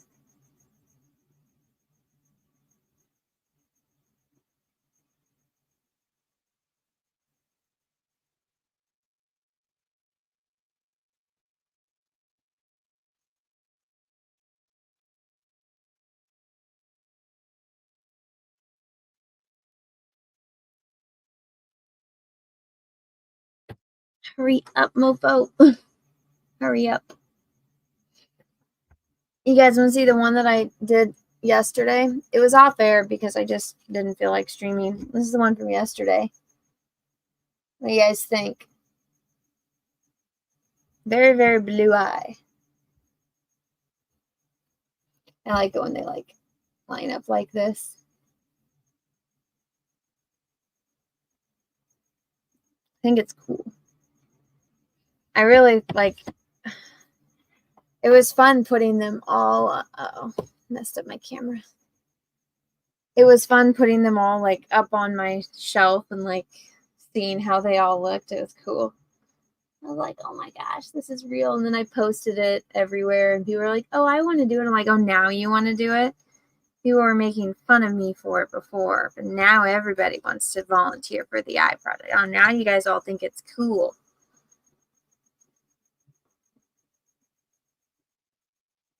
And I wanted to make a comic and show John and Shane how it's done. Those guys can run circles around me. I will say the one time I did show John, I was planning on doing one. Originally, it was going to be a webtoon because I really liked reading webtoons.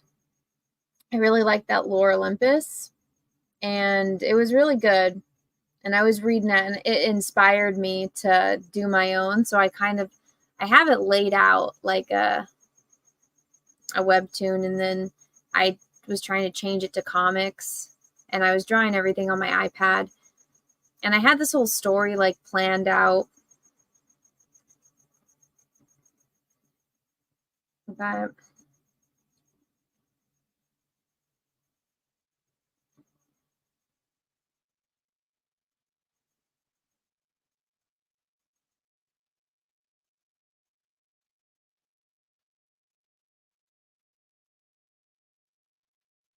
oh my god, this thing is still loading. It's taking forever. The bug comic, yeah, the bug comic. But I showed, I transferred my layouts from because the way that you draw it for a web comic is you draw little ones and you put them in this like really long thing, like image, so that way you can scroll. I can actually, fuck it, I'll show you. Let me see. Let me find it.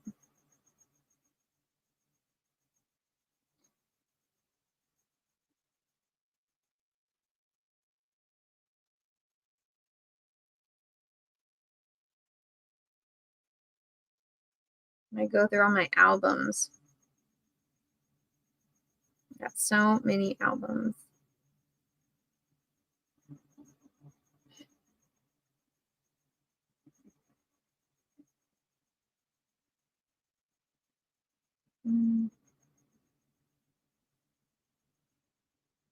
Look at this, how dorky it is. It's like, oh, fuck, just touched it.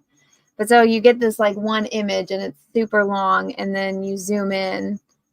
It's how dorky. I was like, oh, inspirational quote. So yeah, you're supposed to have it so it's like you can, come on. So you can scroll.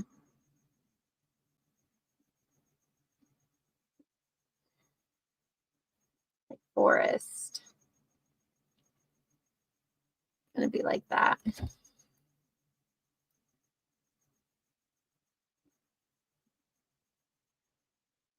Have like thumbnails. There's like over 900 images in here, so here's one I had drawn. I had like a purple polka dotted squirrel creature. It's like one of the monsters, because these are supposed to be like bugs. So And I was trying to do it in like an art style that was like really fast. I ended up like changing a bunch. Like here's the character page. And they're all Tulip and Peaches. Even John says it's good. You need to do it. No, John said my layout pages, once I transferred them from that style to whatchamacallit style, then John said it looked good. But I was really inspired by like Lore Olympus.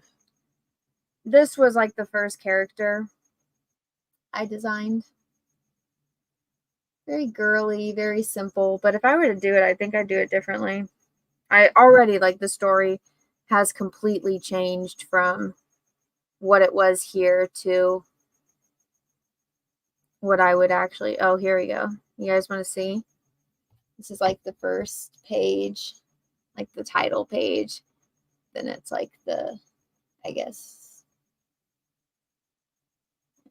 there's some of it. All right, that was all I had. I showed you all I had on my phone. A lot of this is like reference, like mushrooms on trees and ideas. Yeah, no, John said he liked the layouts. Like when I showed it, he was actually surprised that it wasn't shit. But like I have so many charts because it was supposed to be about dragonflies, like the characters are dragonflies. And so I have like I bought every single book I could on dragonflies. And I didn't know this, but one of the things with dragonflies is everybody collects butterflies. And it's like, here's butterflies.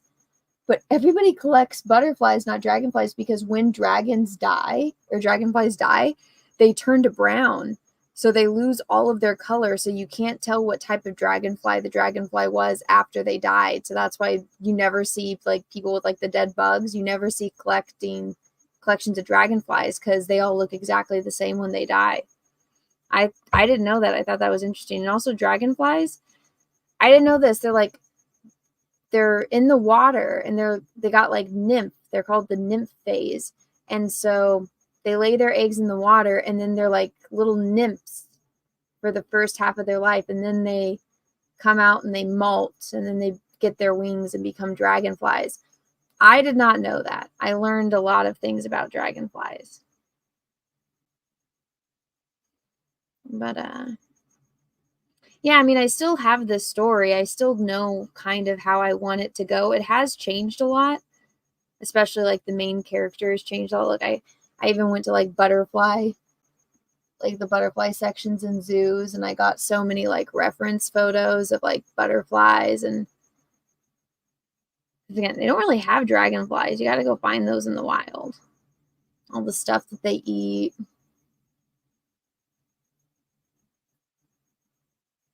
There's two of my characters, so you can see like the different species, like the dragonflies and then butterflies.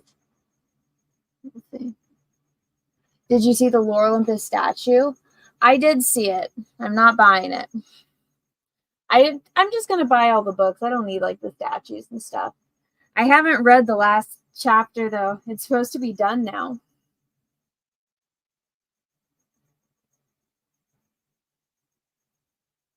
Oh, and it's sometimes 7 years in water and 1 season in air. Yeah, I know. I read that. It's crazy.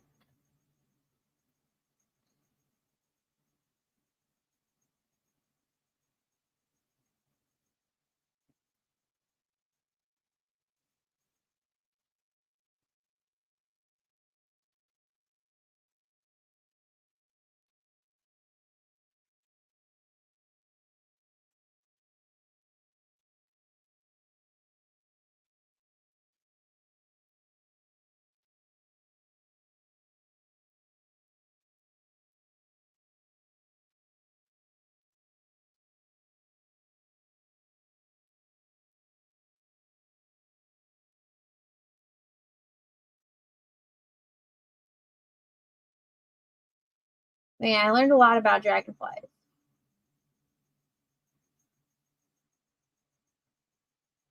In Florida, there are friends. No, there's a lot of dragonflies everywhere. Like where I grew up, like on the ranch, there's always them because you have to like irrigate all of the crops in the fields. There's a ton of dragonflies. They all like to be out at sunset. There's like the small blue ones. So yeah, the characters were all bugs in mine.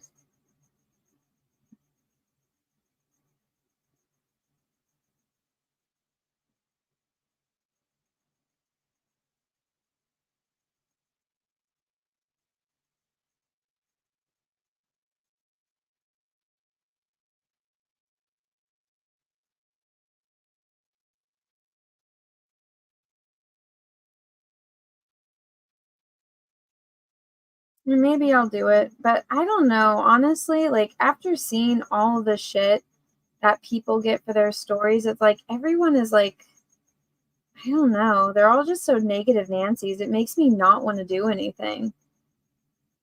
Like it makes me not want to share anything because it's like I actually care about this, so I don't know. I'm like I don't want to share if like people are just gonna give me fucking shit for it. Like why would I share something that's personal that I obviously care about if people are just gonna like terrorize me about it? Like I don't know.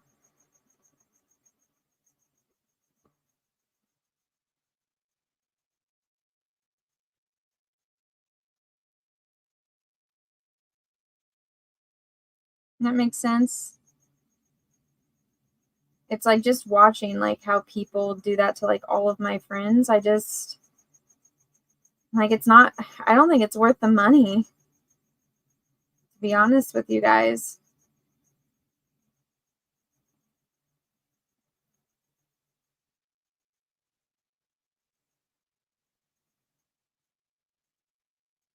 I mean, I could be wrong, but maybe you guys are just like, no, you have to do this, but yeah, in my opinion, it's not worth it. Like what, just so something I care about it can be shat on by like psychopaths on the internet? And I know that's what's gonna happen. And I mean, I do have very thick skin, so it takes a lot to like bother me, but I don't know, just seeing like what Ethan goes through, what John goes through, what Shane goes through. I know not everybody likes Eric, but I mean, even what Eric goes through, I'm like, this is this guy's like first like comic. Like, Jesus Christ. Awful. Like, if you don't like it, you don't like it. You don't have to buy it.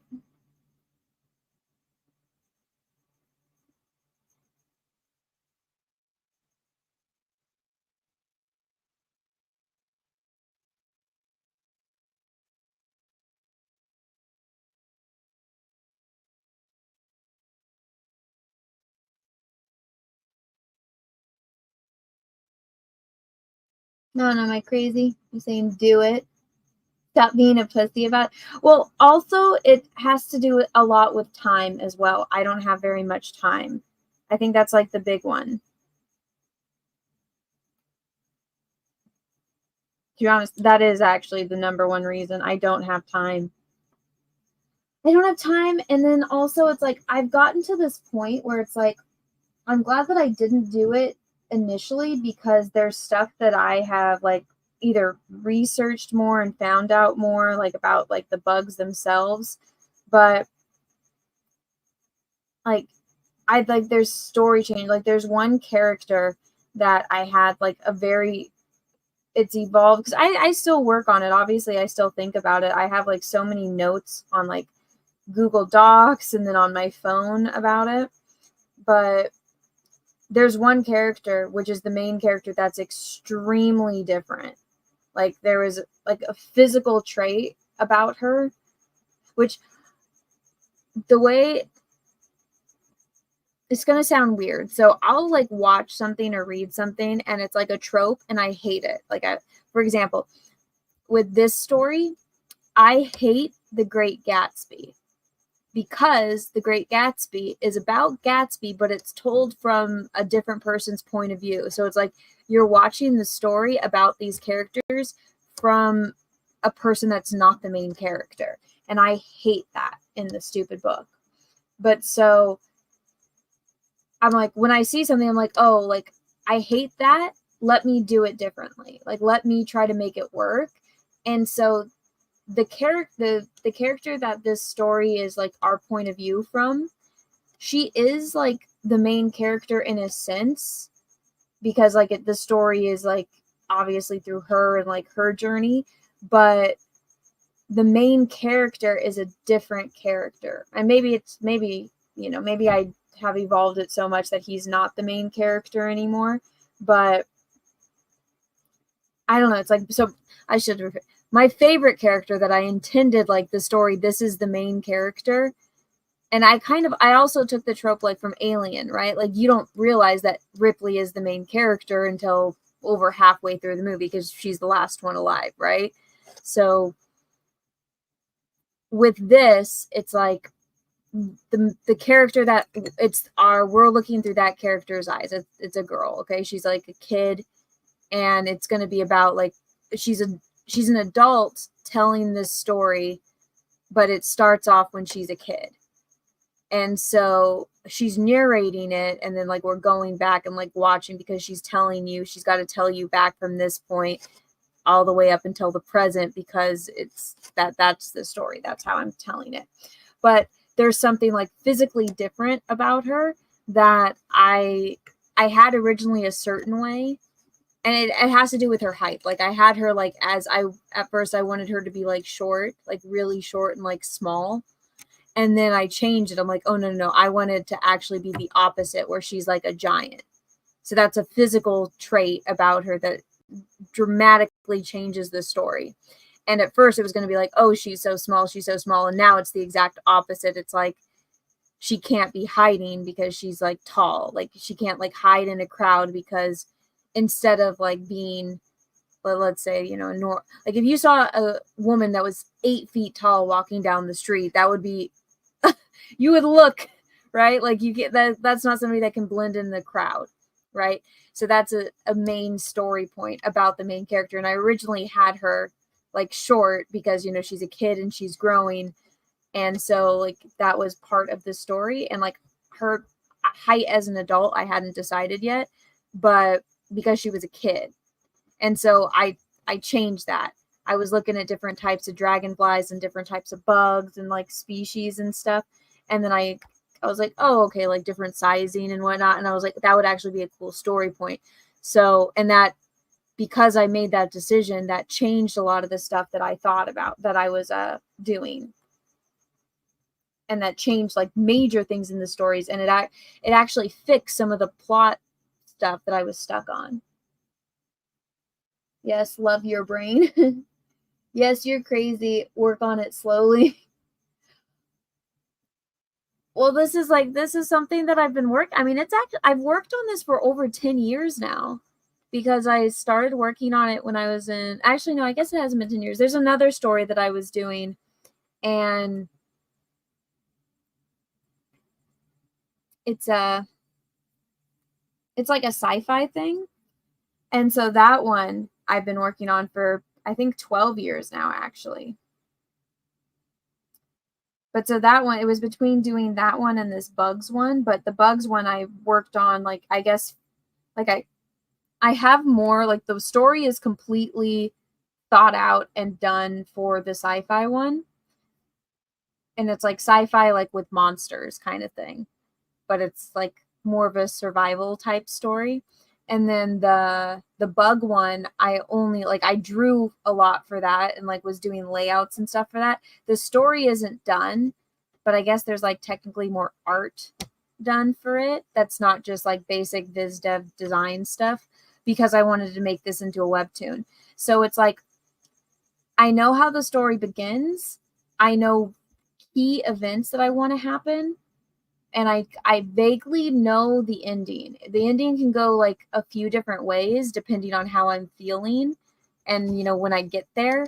But like there are certain things that are like, okay, this is a plot point that needs to happen. It's getting like to and from those, like some of the in-between stuff I don't really know how to do, because it involves all my stories are, that I think of at least, is like character, like you have to interact with like the characters and like the dialogue, because that's stuff that I'm interested in. So I don't know. Am I making any sense to you guys? Okay, maybe a little faster than another 10 plus years, I know. Look, as long as you don't make promises on a delivery date, it's all good. Take your time. As far as getting criticism, it's unavoidable. Yeah, no, I'm not so much worried about criticism, because I think that there's a difference between criticism and like retards on the internet that just like harass you, right?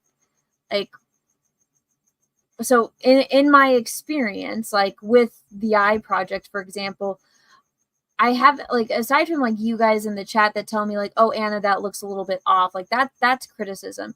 Other people like, oh, that's stupid, you know, you're wasting your time, that's weird. That's not criticism, that's just a hater.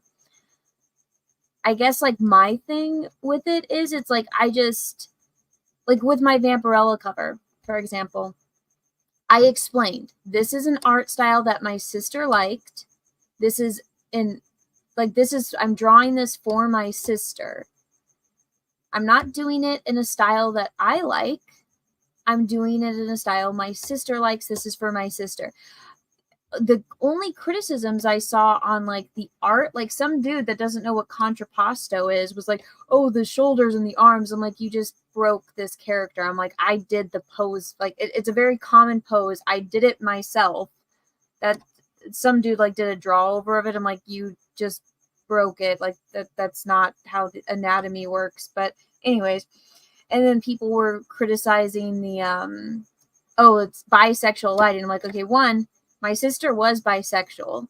I was not trying to do bisexual lighting, like to be, I don't know, they were, I guess, trying to accuse me of being an SJW. I'm like, no, everything in that was like, my other sister, the one that's alive, she looked at it and she got everything immediately. Like, Vampirella was holding a rose. My sister's middle name was Rose. If you turn the image upside down, you will see more imagery in there. And it just came down to people don't like me, and then they don't like it, because as far as like the criticism on the artwork, everything I saw was like people's objective opinions. They're like, oh, it looks like shit, but then other people were like, oh, I really like it. And so I'm like, I don't know. It's like some people don't like tattoos because they just don't like tattoos. Other people, like me, for instance, I love tattoos. So I can acknowledge that they're shitty tattoos. But I guess as far as like the criticism on that, it didn't really seem like criticism. It just seemed like people that were going to hate on anything I did because they hated me, and they were going to find something to hate on. But the going after like my sister because of it, like that, to like make me like feel bad, like that was something I was not expecting. And I didn't think people were going to be that retarded that they didn't understand like this. I specifically said it, like there's literally like a quote in there for my sister, like on the back of the cover. So I didn't understand like why people were ignoring that fact. But it all just came down to just people didn't like it. And if you don't like it, that's fine. But that doesn't mean you need to go and like harass my family and me and like torment me with my siblings' death because you didn't like a drawing I did. Yeah.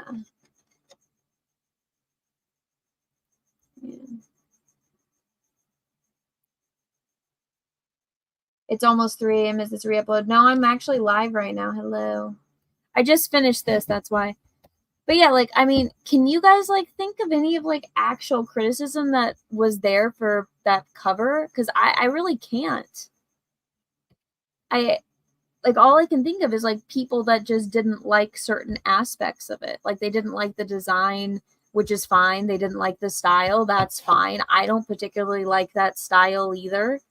But that was the style. Like, so my sister, she liked that movie Cool Worlds. She liked Jessica Rabbit, and she liked the Bruce Timm, you know, with the Batman animated series, and because that's what we watched when we were kids.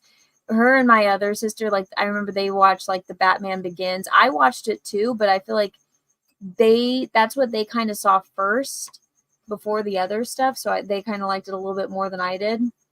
But like, my sister liked that, but like to the adult like she really liked that when there's like cartoons and movies that's like more adult, like Who Framed Roger Rabbit with Jessica Rabbit and then Cool Worlds.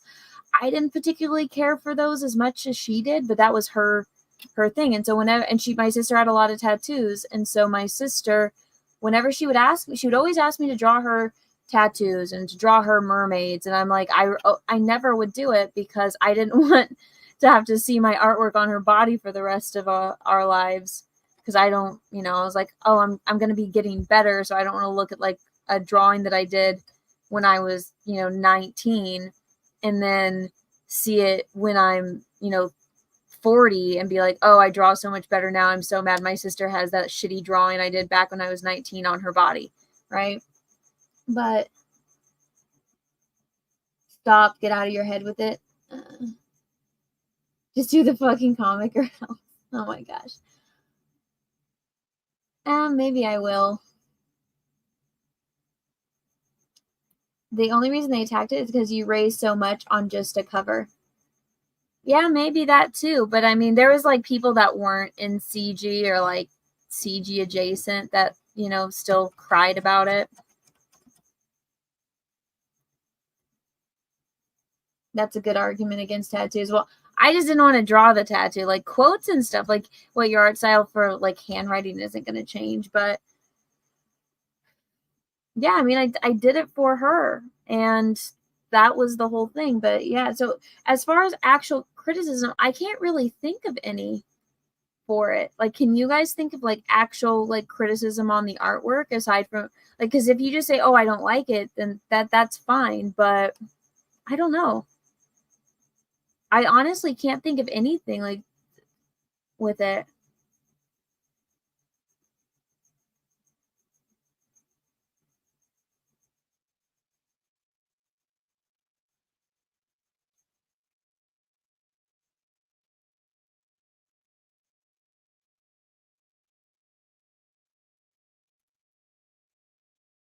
They just got jealous.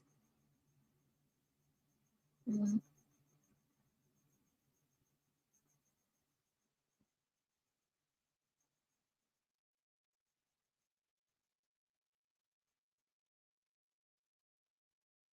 I don't think there ever was any. I don't think so either. It was just all haters. Mm, that's the internet for you.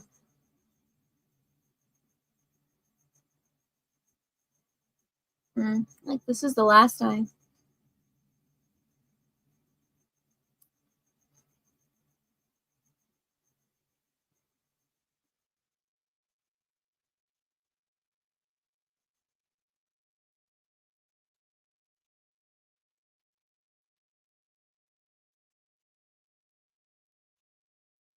Is that Patrick Teenage? Oh my god, Patrick, you're alive. Talking about you earlier. Like, where has Patrick been? Your mom's eye is coming up.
Mike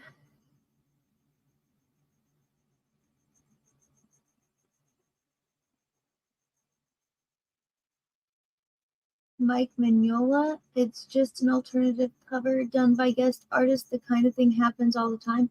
What are you talking about, Steve? I like Mike Mignola.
Your cover people shouldn't have flipped out about it. It was totally fine. I know, it was a fucking variant cover. No, people are crazy. Malin, I was joking. Oh, is John here?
I just got really cold.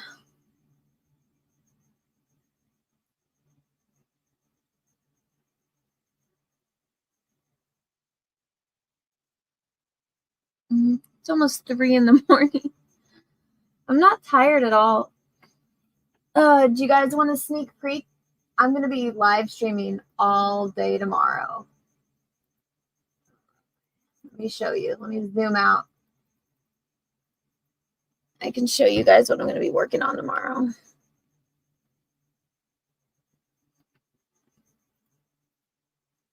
You guys ready to see what I'm going to be painting all day tomorrow? Whenever I wake up, it's going to be it. You guys recognize this?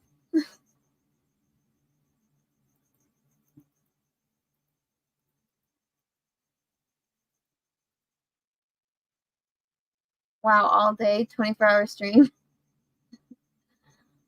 What do you guys think? Gonna be painting this tomorrow.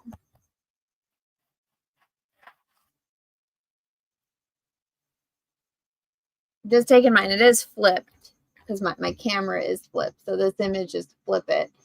But yeah.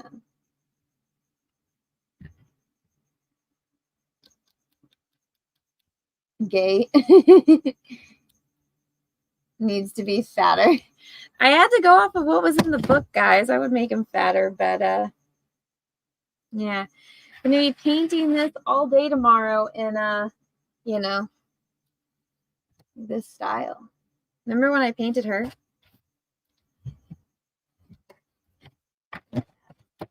Remember my She-Hulk? That was fun.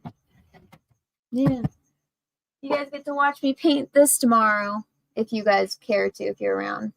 I first thought it was a cat. Yeah, so I'm going to mix all the paint tomorrow, and then I'm going to paint it. I think I actually might do what I never do, which is do the background first. I really don't like doing that, though, because I'm going to mess it up, but...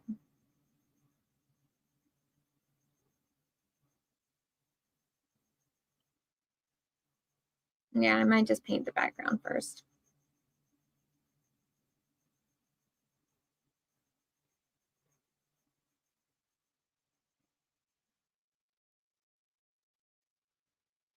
It'd be different. I usually paint the background last because jump on Ethan's as well. Is Ethan going to be streaming during the day? Or is Ethan going to be... he's going to be closing out Brute Toys? Oh, okay. Yeah, I guess I can do both. I guess I can do both. Oh. If he sends me the link, but... I don't know. Sometimes Ethan has people on streams that I don't really like being on stream with, so I might not. Maybe I'll just watch. Have it up in the background while he does his show. We can listen into it from time to time. Oh, day for me. Yeah, Pastor Flesh. You're in Australia. Yeah. Your days are different than mine. Yeah. This is on the agenda tomorrow. I need to get it done as soon as possible because Cecil's going to launch his cash grab too soon. So, but yeah, do you guys like it? I'll turn it over to the side so you guys can see the whole thing.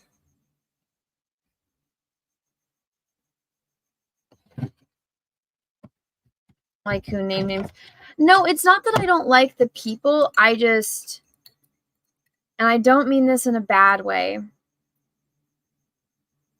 There's just some people Ethan has on his streams that like they suck all of the energy out, and it's because they don't know how to stream. Like they're not used to being on stream, and so I'm sure that they're absolutely lovely people in real life, but and this isn't out of the ordinary. There's a lot of people that are like this, so it's like I just don't really care to stream with a lot of.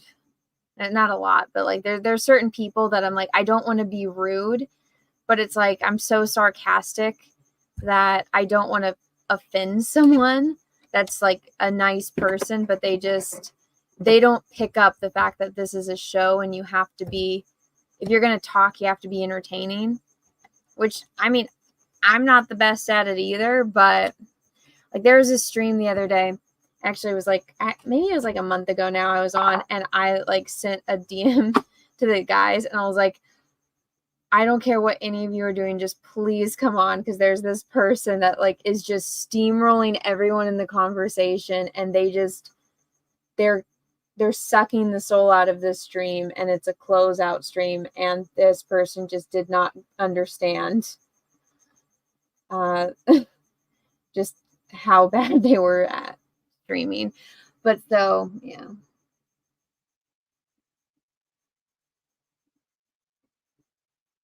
He also has topics that do the same. We already know it.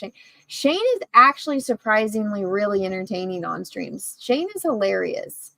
Shane is great on streams. Shane picks you know, when Shane is telling a sad story, like that is more entertaining than some of these people. But there's people like that, and he's like, you know, they're nice people. They just don't know how to stream yet. But yeah. I like to see who's on a stream before I jump on if I don't know who's going to be on. I gotta wait for like people to show up to the party. I can't be the first one at the party. I gotta show up late. I'm going to show up to the party fashionably late. Jeremy Birds, thank you for the 1 gifted membership. Thank you. I like Shane when he's with another person. No, I was not describing Shane. I was describing not just one person, like a handful of people. But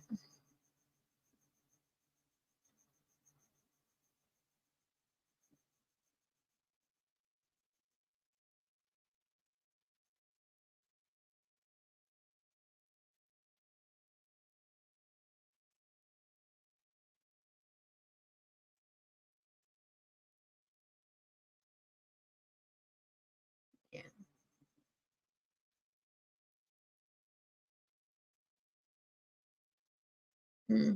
Well, should I go to bed? It's like 3 in the morning. I'm just not tired yet, though. I know if I go lay down, I'll be tired.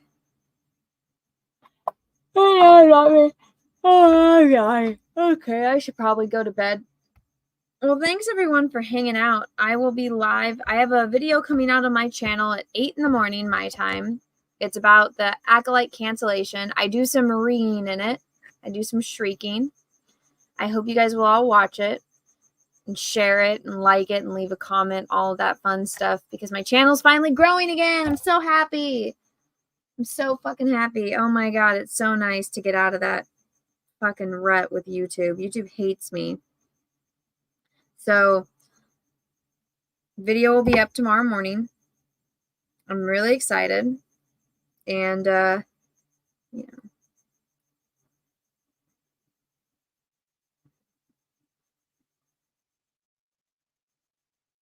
hopefully it gets all of the good views and all of the, you know, all the likes, all the comments. Hopefully my channel just like explodes, gets millions of subs from just that one video. Yeah, right. That'd be funny. I just have one that like goes super viral and I just get like millions of subscribers and then nobody watches again. There's some channels that are like that. They just have like one explosive video and then their channels just die. But yeah, so I'll be live here tomorrow to paint this beautiful thing. And you know, on my main channel, video will be out. It's also going to be out on Rumble, but I'm going to release it a little bit later. But yeah, so thanks everyone for hanging out and watching. I hope you guys all have a great rest of your day, morning, evening, afternoon, wherever you are in the world. I'll see you guys all around tomorrow. But good night, everyone. Again, thank you.